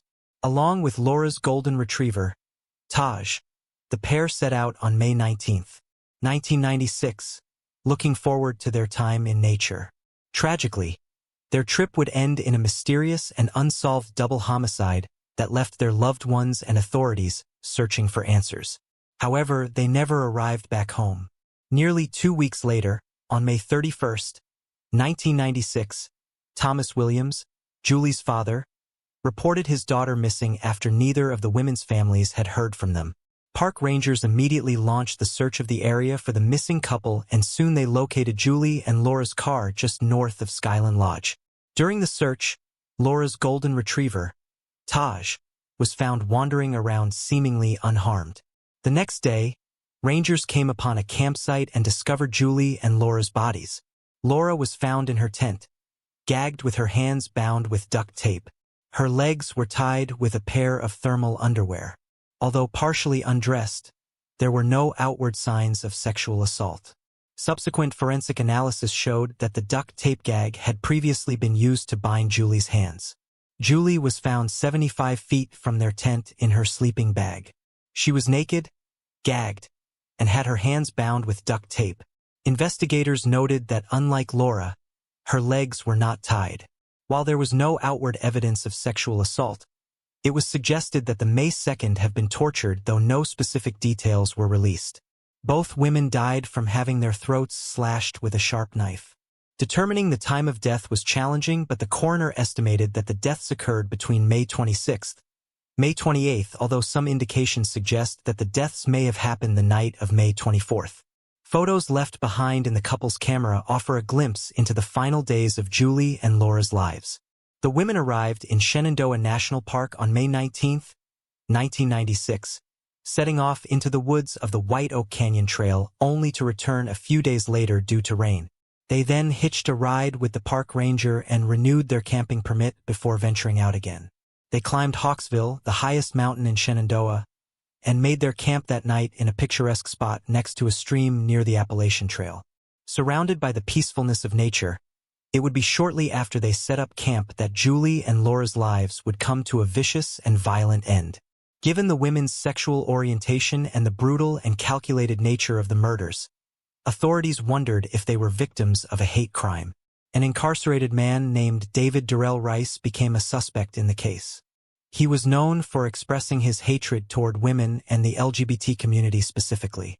He was later arrested after an attempted abduction of a female bicyclist in Shenandoah National Park. He would eventually serve a 10-year sentence for the abduction attempt. Investigators continued to look into possible connections between him and the double homicide, and in April of 2002, Rice was indicted on capital murder charges in the Shenandoah National Park killings. In the statement of facts, authorities claimed that he targeted Julie and Laura out of a hatred for women and for the homosexual community. However, 2 years later, the charges against Rice were dropped once it was determined that DNA and hair samples from the crime scene did not match to Rice. Additional testing revealed that the hair found was visually similar under a microscope to that of known serial killer Richard M. Evenitz. In June of 2002, Evenitz was about to be arrested for an unrelated crime, but he ended up killing himself as police closed in. Forensic evidence eventually linked Evenitz to the unsolved murders of 3 teenage girls, all killed in the mid-90s.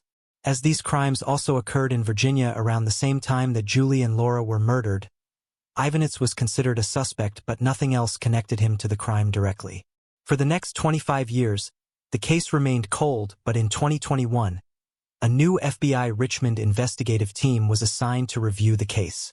The task force re-examined previous leads and interviews as well as evidence recovered from the site of the killings. The team sent the evidence collected from the crime scene and had it retested by an accredited private lab. The private lab collected DNA from, quote, several items of evidence, and with the help of Virginia State Police, the DNA profile was sent to the FBI's Combined DNA Index System, also known as CODES. Finally, in June of 2024, the DNA was positively matched to Walter Leo Jackson Sr., a convicted serial rapist from Cleveland. Jackson, who had painted homes for a living, died in an Ohio prison in March of 2018. He had an extensive criminal history, including convictions for kidnapping and assault. At the time of the killings, Jackson, who officials said was an avid hiker, was believed to have been driving a 1984 chestnut brown AMC Eagle 30, and later drove a Ford van. At a press conference, the FBI revealed details about the vehicles associated with the suspect, Jackson, and released photos of him, seeking the public's assistance in determining whether he may have had additional victims. Despite ongoing investigations into possible further crimes, after 28 years, the murders of Julie Williams and Laura Winans are now officially considered a closed case. The tragic killings remain a haunting reminder of the dangers lurking even in the most serene of locations. And though justice has been served for these 2 women, questions surrounding other potential victims linger. Holly Rose Levins Garcia. In December 2003, the remains of an unidentified individual were found in a wooded area frequented by hunters in Christmas, Florida. The discovery was made by landscape workers working off Taylor Creek Road in the small community just east of Orlando. The Orange County Sheriff's Office responded to the scene, where it was determined that the remains belonged to a white female. She was estimated to be about 5 feet 3 inches tall and between 24 and 29 years old. She had brown hair and was wearing 2 clear stone post earrings, a gold-colored ring, and 2 bracelets. An investigation conducted by the Orange County Sheriff's Office determined that the woman's death was the result of a homicide. She became known as Christmas Jane Doe. Details of the case were entered into the National Missing and Unidentified Person System, and over the years several women were excluded from being identified as Christmas Jane Doe. Despite extensive efforts by law enforcement to determine her identity, no matches were found, and the case went cold due to a lack of viable leads. In March 2022, the Orange County Sheriff's Office submitted forensic evidence to Othram. Othram scientists successfully developed a DNA extract from the forensic evidence. They used forensic-grade genome sequencing to build a comprehensive DNA profile for the unknown woman. After successfully completing the process, the DNA profile was delivered to the FBI's Forensic Genetic Genealogy team. They performed the necessary work to generate new investigative leads in the case. A follow-up investigation was conducted using the new leads. This led investigators to potential relatives of the woman. As a result of this investigation, the woman is now known to be 26-year-old Holly Rose Levins Garcia. She was never reported missing. At the time of her disappearance, Holly was married to Miguel Angel Garcia Rivera. Investigators are currently searching for Miguel. Deputies believe Holly, a wife and mother, lived at Palm Bay Apartments off South Samarine Boulevard in February 2002. They also believe she lived at Hollowbrook Apartments off Curry Ford Road in February 2003. The Orange County Sheriff's Office now seeks the public's help in solving the case of Holly. If you knew Holly or have any information about her life or the circumstances surrounding her demise, please contact the Orange County Sheriff's Office. Moving on to the next case. Gertrude Elliott Little Hill. In October 1985, partial skeletal remains of an unidentified individual were found in a plastic bag near Channel Islands Harbor in Oxnard, California. The Ventura County Sheriff's Office responded to the scene and determined that the remains belonged to a female, aged between 35 and 50 at the time of her death. No additional identifying information about the woman was available. In February 2016, details of the case were added to the National Missing and Unidentified Person System. A clay facial reconstruction was created and released to the public in hopes of generating new leads. Over the years, investigators pursued various leads and made comparisons in an effort to identify the Jane Doe. Despite extensive efforts by law enforcement, no matches were found, and the case eventually went cold due to a lack of viable leads. In May 2023, the Ventura County Sheriff's Office Cold Case Unit, in collaboration with the Ventura County Medical Examiner's Office, submitted forensic evidence to Othram. They were hoping to determine if advanced DNA testing could help identify the woman. Othram scientists successfully developed a DNA extract from the provided evidence. They used forensic-grade genome sequencing to build a comprehensive DNA profile for the unknown woman. Othram's in-house Forensic Genetic Genealogy team then used this profile to conduct extensive genetic genealogy research, ultimately providing new investigative leads to law enforcement. A follow-up investigation was conducted using the new leads.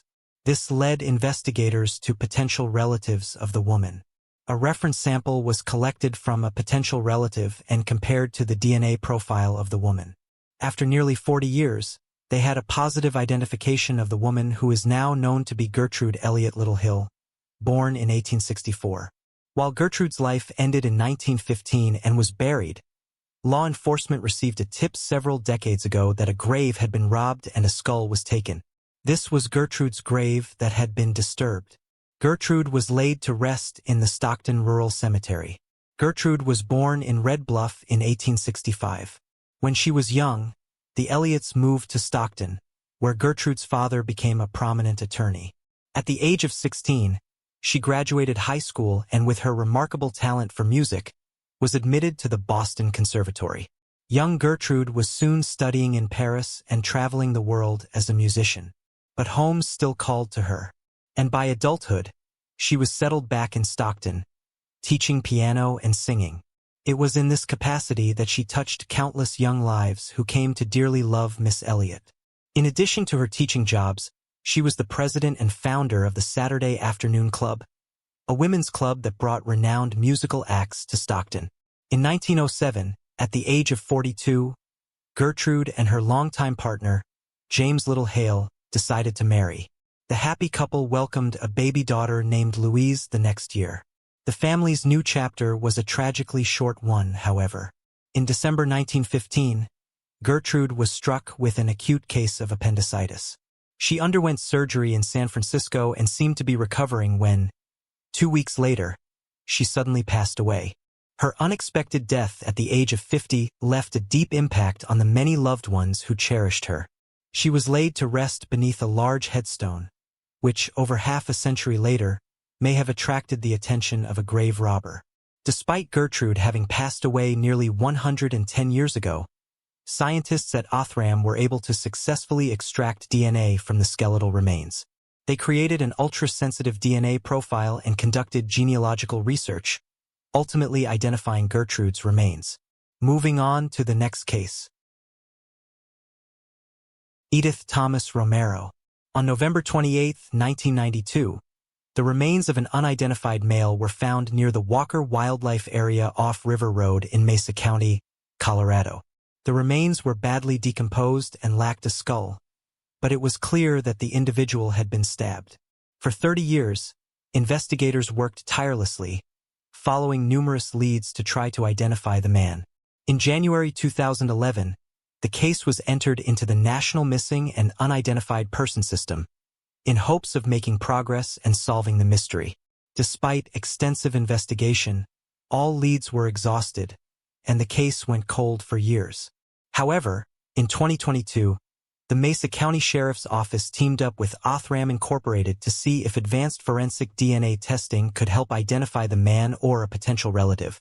To fund the testing and genetic genealogy research, a DNA Solves crowdfunding campaign was launched to cover the associated costs.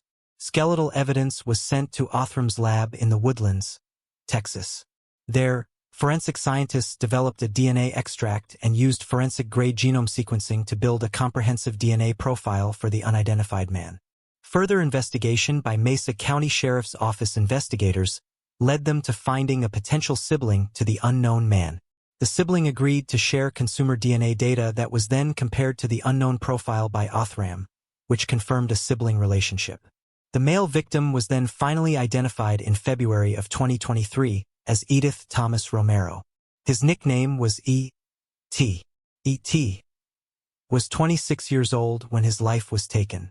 He was a military veteran and had a tattoo of the initials E.T. He was a resident of New Iberia, Louisiana. Investigators traveled to Louisiana and learned that E.T. had reportedly traveled with 2 other persons from Louisiana to Grand Junction, Colorado around October 1991. He had lived in a home on 4th Street between Ute and Pitkins Avenue. E.T. also reportedly worked as a dishwasher at a local restaurant. Investigators believe that his life was taken in the summer of 1992. Anyone with any information regarding this case is encouraged to contact Investigator Pete Berg at 970-244-3263 or Investigator Anthony West at 970-244-3270. Kristen Middleman, Chief Business Development Officer at Othram Inc., had this to say. Whenever a case has DNA evidence there that is not leading to a hit with Cody's and is untraceable with other methods, we are able to come in and build one of these profiles that has 100 and 100 of thousands of markers in it uploaded to a genealogical database consented for law enforcement use. Then, we are able to figure out where the person belongs in a family tree. Moving on to the next case.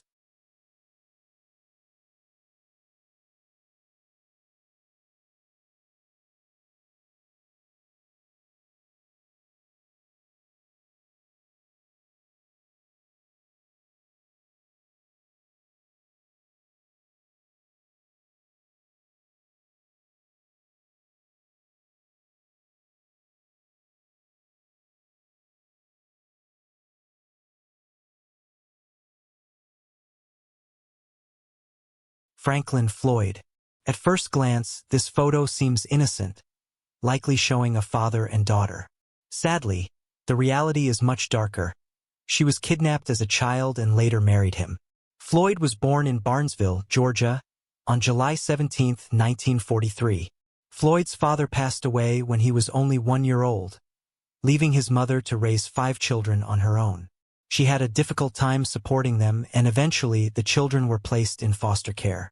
Floyd later claimed that he had been both physically and sexually abused by other children and staff at the home.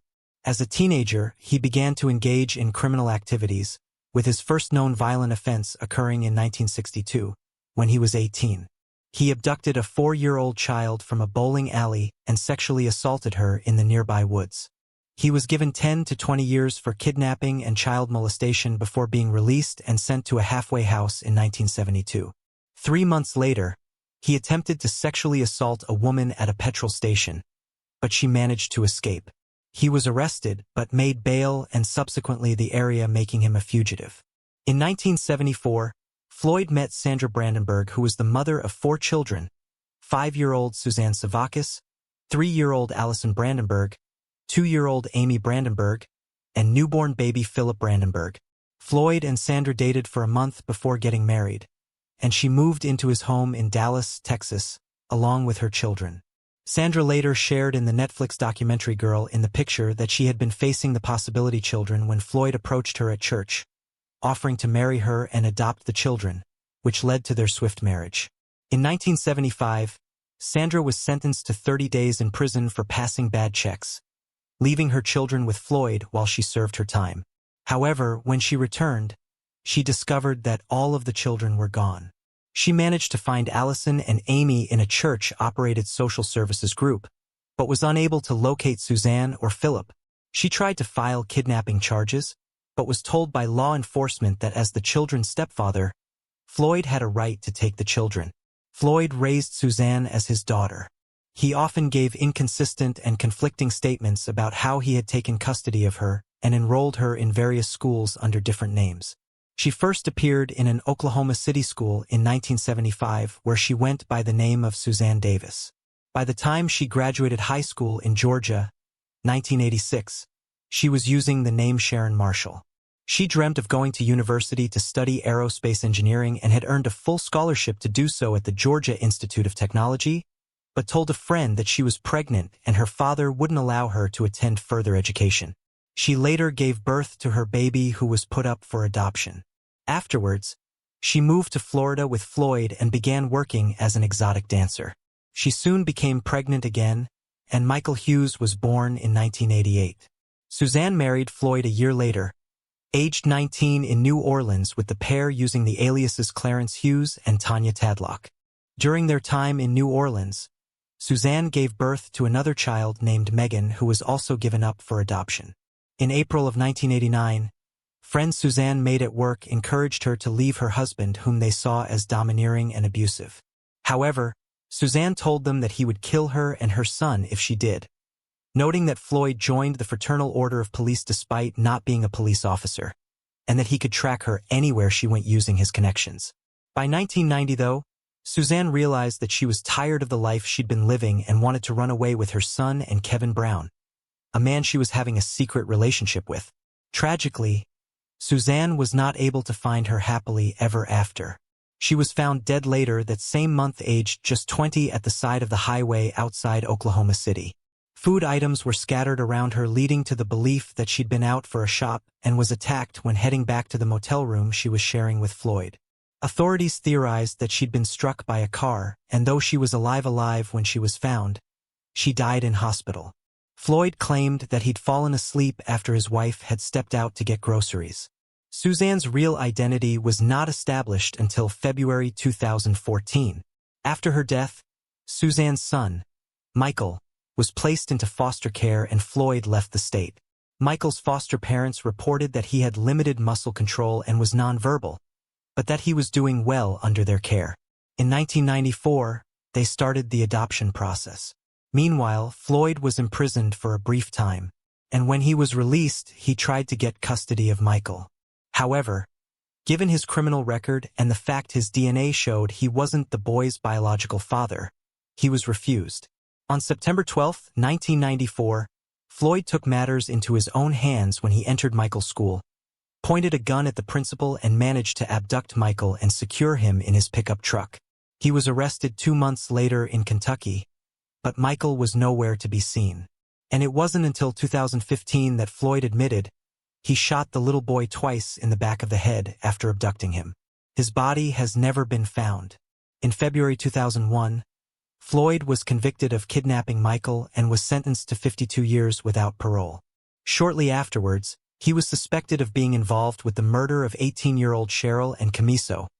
A work colleague months after his conviction, investigators recovered dozens of photographs of beaten and bound women, some of which were images of Cheryl. Worse still, law enforcement also found sexually explicit images of young girls, including Suzanne. These photos had been placed in an envelope and taped to the underside of a truck belonging to Floyd. Floyd had been seen getting into a fight with Cheryl after he accused her of reporting Suzanne for misstating her income so that she lost her government benefits. A witness recalled seeing him punch Cheryl in the face. She vanished in 1989 and Suzanne and Floyd left Oklahoma shortly afterwards, but not before setting fire to their trailer so that it burned to the ground. Cheryl's body was found in 1995 off Interstate 275 in Pinellas County, Florida. Floyd was sentenced to death for the murder but passed away in prison from natural causes in January 2023 at the age of 79. Suzanne's missing brother, Philip, was found alive and well in 2019, and DNA tests confirmed his identity a year later. He had been adopted by a couple who raised him as their own when he was just 6 weeks old. Additionally, Suzanne's third child, whom she had given up for adoption in 1989 in New Orleans, was also tracked down. Megan Dufresne, who was adopted by Mary and Dean Dufresne, grew up living a normal, happy, and healthy life. Now with 2 children of her own, she named one of them Michael after her brother. Moving on to the next case. Craig Williamson and Christine Reinhart. Craig Williamson, 46, and Christine Reinhart, 41, were married at Lake Tahoe, California, on October 7, 1990. It was the second marriage for both of them. Despite having known each other for only a month, they were certain of their love from the very beginning. Christine described being married to Craig as feeling like an ongoing honeymoon, calling him the most sincere, loving, and caring person she had ever met. The couple purchased a farm in Clintonville, Wisconsin, Christine's home state, and immediately began renovating it. They expanded the barn, installed large tanks, and started raising tilapia, an exotic and flavorful African fish. Their goal was to enter the profitable fish farming industry, selling tilapia nationwide. Craig even modified an old-school bus specifically for transporting the fish. On August 28, 1993, he loaded the bus and set off for Colorado. Christine was concerned about Craig driving, as he had suffered a concussion 4 weeks earlier and was still experiencing headaches and blurred vision. When Craig arrived in Colorado Springs, he rented a car for his business meetings. At 9 p.m. on August 30th, the night before he was scheduled to return home, he and Christine had their final phone conversation. Craig was 1,000 miles away from their farm in Clintonville, Wisconsin, when he vanished in Colorado Springs. The next day, his credit cards were discovered at a market in El Paso, Texas, 675 miles south of Colorado Springs. 2 weeks later, in Juarez, Mexico, just across the border from El Paso, Craig's rental car was found abandoned. Nothing useful could be found around or inside the car. No signs pointing to where Craig was or what happened to him.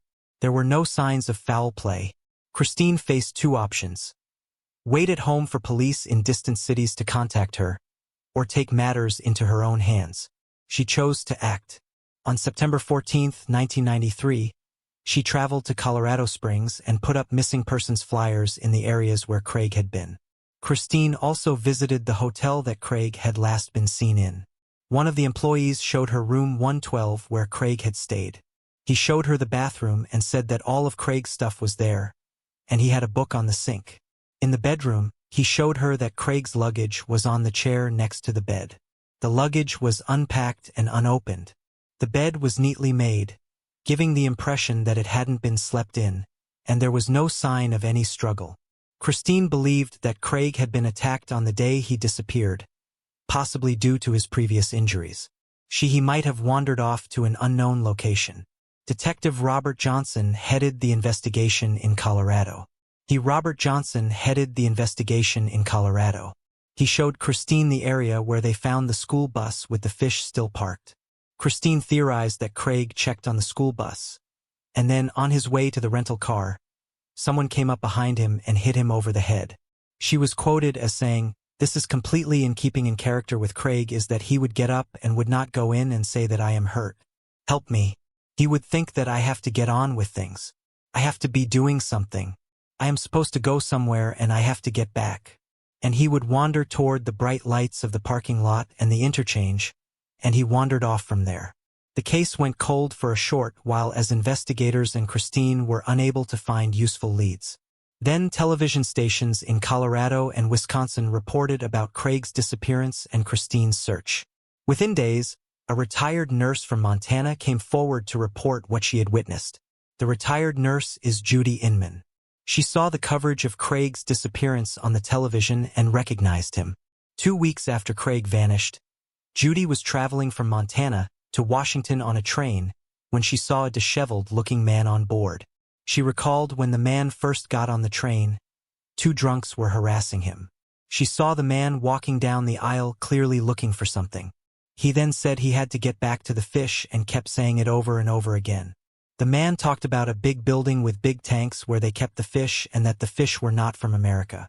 Being a retired nurse, Judy Inman knew that there was something wrong with the man. She knew that he was not drunk or mentally ill. Judy was able to determine that he definitely had some sort of head injury because she had taken care of patients like that in the past. After hearing what Judy had said, Christine was convinced that the man on the train was indeed Craig, especially because of his ramblings about the fish from out of state. She also believed he was headed to Washington because they had initially met there. Christine packed up everything she would need and traveled to Washington. She also packed a bag for Craig in the outside chance that she found him. Christine set off on a 6-week odyssey, paralleling Judy Inman's train route from Whitefish, Montana to Portland, Oregon.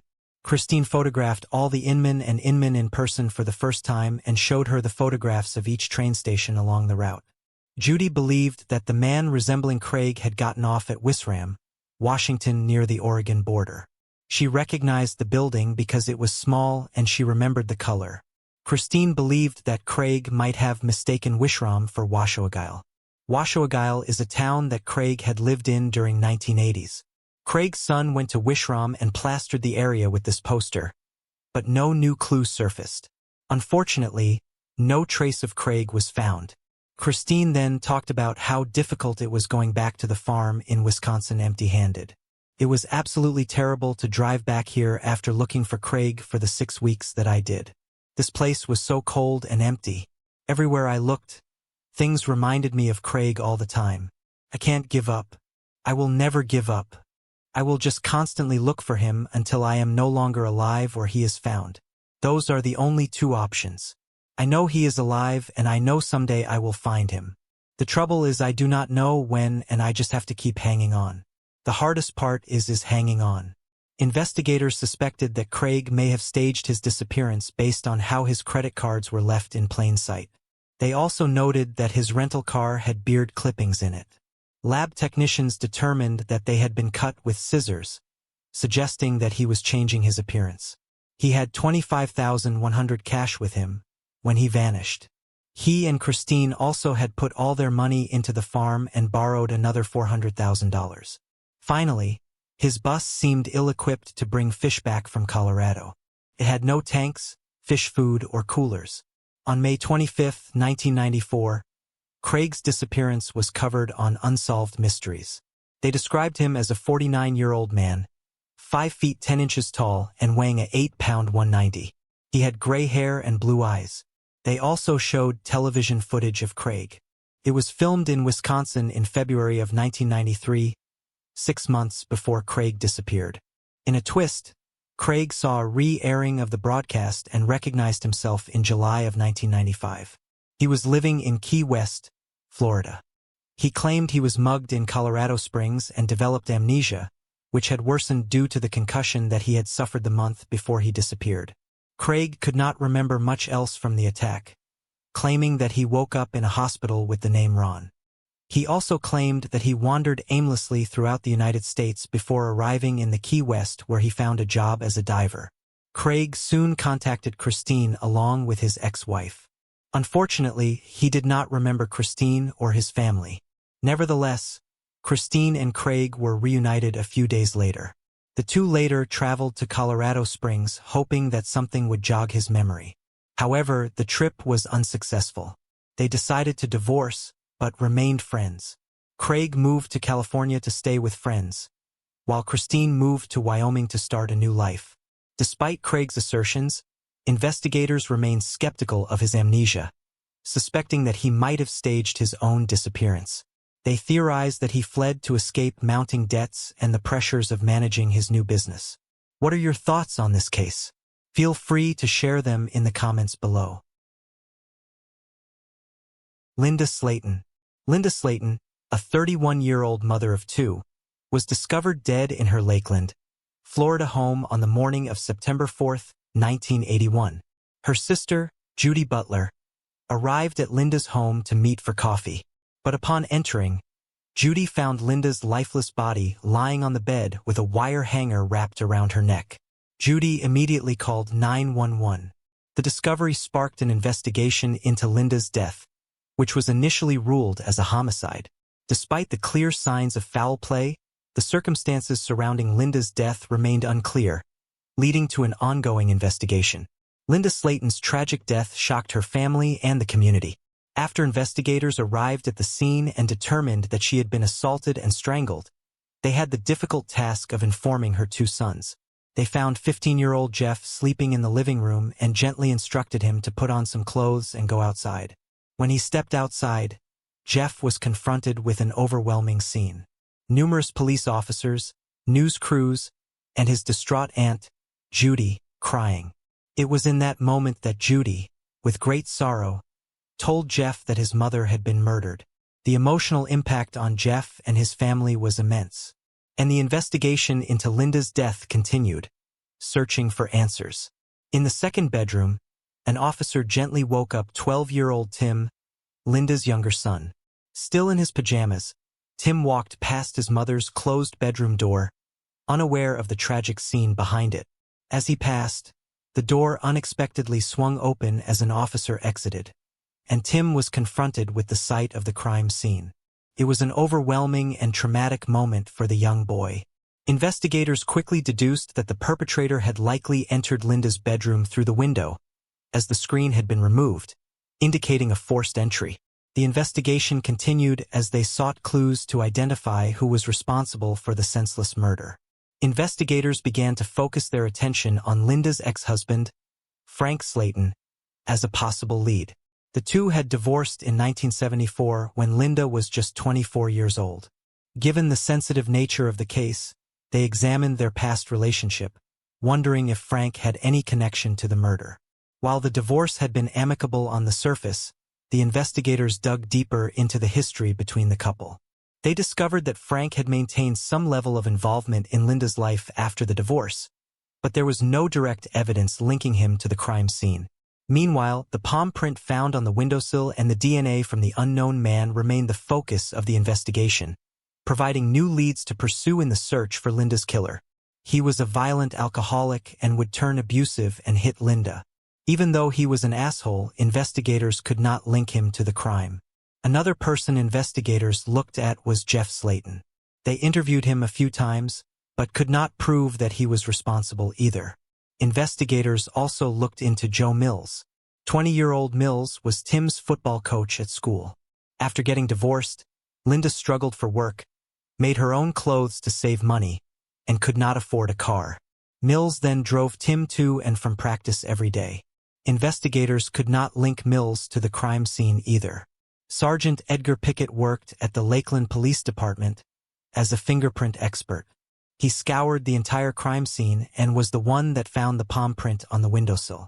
The palm print and the DNA taken from Linda's body was stored, so it could be used at a later date. Jeff and Tim moved in with their grandparents, Clarence and Margaret Harris. They were terrified and almost never left the house. They all slept in the same room except Grandpa Harris. He would stand guard with a gun all night while they slept. The grandparents hoped a quick return to familiar routines would help their distraught grandsons. A few weeks after their mom's funeral, the boys were back in school. They decided to focus on football. This is a photo of Tim's football team, taken a month after Linda's life was taken. Tim hung the photo in his bedroom. He said it reminded him of something his mom taught him, to keep moving forward and never giving up. In recent years, Jeff and Tim stated that there is still grief and guilt for not hearing anything that night, for not coming to their mom's rescue. In March of 1999, investigators had developed a full DNA profile of the person that took Linda's life. All they needed was a match. Detective Brad Grice took over the case in February 2001. He took dozens of DNA samples from prior persons of interest, submitting them to the Florida Department of Law Enforcement for comparison. Detective Grice then met with Jeff and Tim. He took DNA samples from the brothers to clear them again. He also promised them that he would not retire until he solved their mother's case. Frank Slayton, who had stopped drinking, also volunteered a sample, but none matched. Then, in September 2001, Detective Grice got a tip. Nearly a year after Linda's life was taken, a 24-year-old man named Jimmy Ulmer pulled a 10-year-old girl through her bedroom window and it nearly took her life. Ulmer was convicted of that and sentenced to 80 years in prison. The savage assault seemed eerily similar to Linda's case. Furthermore, Detective Grice discovered that around the time Linda's life was ended, Jimmy Ulmer had been staying with a friend who happened to live in the very same apartment complex as Linda. Detective Grice, along with Jeff and Tim, felt confident that they had their man. Ulmer passed away in prison in 1996, but Grice got a DNA sample from his mother. When his DNA did not match the DNA from the crime scene, it was a massive disappointment. Felt like they were back to square one. By February 2005, Detective Grice was headed up to a new cold case unit and got the FBI to run the DNA profile continuously through all federal databanks. But the years continued to pass without a match. In February 2015, Detective Grice had medical problems which forced him to retire, meaning he unfortunately couldn't keep his promise. All hope was not lost, however, as in February 2018, groundbreaking DNA technology began to electrify the law enforcement community. Genetic genealogist Cece Moore decided to take on Linda's case. She is a renowned expert in the field of investigative genetic genealogy. Cece has been responsible for solving so many cold cases, many of which have been covered on this channel. Moore uploaded the DNA profile to a public genealogy website called GeneMatch. She then meticulously constructed, branch by branch, the culprit's family tree. She made these connections by poring over birth certificates, marriage license, obituaries, and social media to fill in the family tree with names. Moore explained that she uncovered 3 branches of the perpetrator's family tree that ultimately narrowed to the one person most likely responsible. She said that the 3 genetic networks converged into one family tree that pointed at one immediate family. The man was the only son in that family, so it had to be him that was the DNA contributor.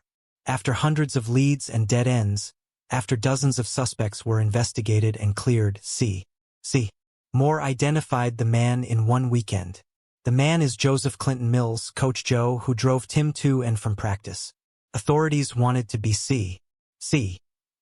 Moore's final 2019 report confirmed that Joseph Mills, then 58, was living in Kathleen, Florida, about a half an hour from the crime scene. Detectives Tammy Hathcock and Russell Hurley were the next generation of Lakeland investigators who worked on Linda's case. The detectives then combed over the happened to Linda. Detectives found that Mills was convicted in 1984 of grand theft for forging a will. He never went to jail, but he was fingerprinted and had a palm print taken as well. In August of 2019, investigators compared those prints to the palm prints Sergeant Pickett lifted off Linda's windowsill nearly 38 years before. It was a match. High-tech genetic genealogy had identified Mills as the likely culprit, and an old-fashioned palm print helped confirm his identity. Detectives Hathcock and Hurley still needed to compare a fresh DNA sample from Mills to the decades-old DNA recovered from the crime scene. They covertly took Mills' trash back to the police department. They discovered a piece of used medical adhesive tape and sent it off to the Florida Department of Law Enforcement Crime Lab for testing. 11 days later, the tests came back and it was confirmed that Joseph Mills took the life of Linda Slayton. Only then could her sons Jeff and Tim be informed that the monster had finally been caught. Tim said he had looked up to Coach Joe and was now sickened that he had this photo of him all these years. Even more sickening was that Mills continued driving Tim to and from practice after he took Linda's life. On December 12, 2019, detectives arrested Joseph Mills. Here is a picture of Detective Tammy Hathcock reading him his rights. He showed no emotion and didn't ask why he was being arrested, almost as if he already knew.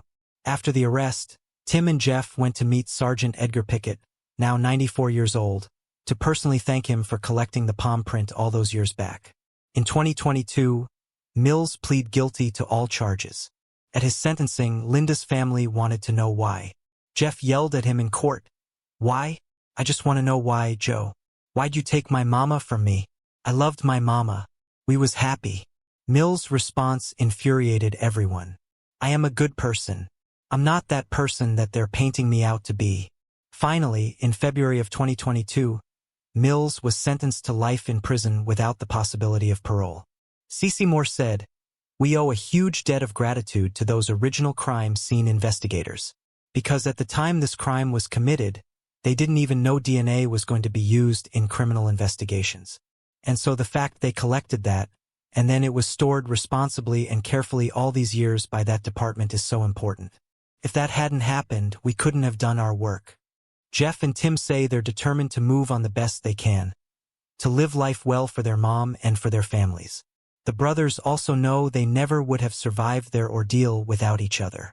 It's clear that Jeff and Tim have maintained a deep bond and connection to their mother despite the tragic circumstances surrounding her death. If you need more information or further details about the case, feel free to ask. Moving on to the next case. Cecilia Elizabeth Newborn and Rene Perez Jr. 32-year-old Cecilia Elizabeth Newborn was last seen on September 20, 1994, by her husband, Alfredo Newborn.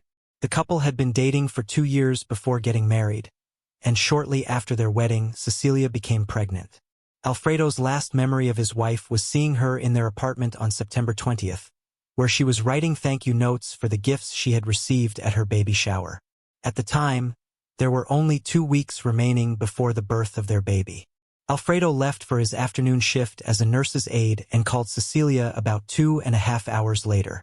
Strangely, she didn't answer, but he didn't think much of it at first, considering the possibility that she might have been visiting friends or family. However, as the afternoon turned into evening and Cecilia still didn't respond to his calls, Alfredo grew increasingly concerned. He decided to leave work early and check on his wife and their soon-to-be-born baby to make sure everything was okay. The first thing Alfredo noticed back home was that Cecilia's car was sitting parked on the street, rather than in its usual spot in the building's secure car park. Inside the apartment, though, alarm bells began ringing. Cecilia and Rene Perez Jr., her 6-year-old son from a previous marriage, were missing from the home. There were no signs of a struggle or a break-in and no trace of either Cecilia or Rene. Nothing was amiss. It was as if Cecilia and the unborn baby had vanished into thin air. Inside Cecilia's Jeep, Alfredo discovered a goodbye greeting card. The card appeared to be store-bought and offered little information, but it was signed, Cecilia. On the passenger seat, her wedding ring and engagement ring were found. Yet, strangely, none of Cecilia's or their baby's belongings were missing. This added to the mystery, leaving Alfredo and investigators puzzled about what could have happened. Their clothes and other possessions remained behind, including Rene's glasses, which he needed every day. After making these findings, Alfredo called a friend of Cecily's who he believed might have the answers. Kevin Annabelle was his wife's closest work colleague, and Alfredo questioned him about her whereabouts over the phone, wondering if she was at work. Kevin, however, told him that Cecilia wasn't at work. He later recalled, and he was unusually calm. "If it were me, I would be screaming at the person I thought knew where my wife was, but I was more nervous and excited than he was." Alfredo later stated that the reason he was so calm was because he believed his wife would return to him, and that she perhaps just needed a few days to clear her head. The day after the disappearance, worried relatives of Cecilia's contacted the LAPD, who in turn reached out to Alfredo, who had not filed a missing persons report. Detective Alex Velarde spoke with Alfredo over the phone and noted that he didn't appear that concerned. 2 days later, Alfredo received a letter postmarked from Van Nuys, California. Inside the envelope was another Goodbye Greasy's card. It was identical to the one found in Cecily's Jeep. There was a typewritten letter inside the car signed with Cecily's name, claiming that she had run off with a doctor named Arturo and that she and Renee were moving to Honduras with him. The letter alleged that the unborn baby was possibly the doctor's child. Alfredo noted that the letter didn't sound like his wife's tone, while Kevin Annabelle, Cecilia's work friend, stated that she was almost obsessed with her husband, adding, "And when you're that in love with a person, you don't just meet a doctor and say, 'Well, I think I'm going to Honduras. Let me just write my husband a note.'" Investigators examined the letter and spoke with Cecily's friends and family, soon determining that the note had not been written by the 32-year-old. Detective Valdez felt that the writer knew more about Alfredo's background than Cecily's and suspected that a third party was involved in the disappearance. Authorities soon found out that 6 months before she went missing, Cecily had received a phone call from a woman who claimed that she had video footage of Alfredo kissing another woman at a baby shower. According to a friend of Cecily's, the woman wanted to show her the footage, and the 32-year-old agreed. The woman said she would phone again to arrange a meeting, but the call never came and little more was thought of this bizarre situation. It wasn't until a few weeks before she vanished that things began to stir again, when Cecilia was contacted by a woman identifying herself only as a co-worker of her husband's. She told Cecilia that his colleagues were going to give Alfredo a baby shower at work and that she had some baby furniture that she wanted Cecilia to look at and choose from, but to keep it a secret because the baby shower was going to be a surprise. The friend of Cecilia's to whom the 32-year-old relayed all this information claimed that she had gone missing on the same day she was supposed to meet with the woman who'd called her about the baby shower. Before long, investigators had discovered that no baby shower had been planned and that the woman was not one of Alfredo's colleagues. It's unclear if the two calls were from the same woman or two separate individuals, and she or they have never been identified. Detective Velarde has expressed his suspicions of Alfredo, believing that even if he is not directly involved, he may know more than he is letting on. Alfredo, for his part, has maintained his innocence and believes his wife left him voluntarily. Alfredo and Cecilia had been married for a year at the time of her disappearance. Her friends have noted that there appeared to be no problems with the marriage, and that they don't believe she would simply take off without prior warning. Cecilia Nibble was 32 when she was last seen on September 20th, 1994 in Los Angeles, California. She's described as a Hispanic female with black hair and brown eyes. Her ears are pierced, and she's between 4'11" and 5 feet tall. At the time of her disappearance, she was 8 months pregnant. Her maiden name is Amaya, and she was born in El Salvador. Rene Perez Jr. vanished alongside his mother. He was 6 when he went missing and is described as a Hispanic male with brown hair and brown eyes. He was 3'6" and weighed a pound 70 when he was last seen. His top teeth were missing at the time, and he wears glasses, but they were left behind when he disappeared. If he is still alive, he will be 35 years old. If Cecilia is still alive, she would be 61 years old. Anyone with information about the disappearance of Cecilia Newborn and her son, Rene Perez Jr., is urged to contact the LAPD Missing Persons Unit at 213-996-1800. Moving on to the next case.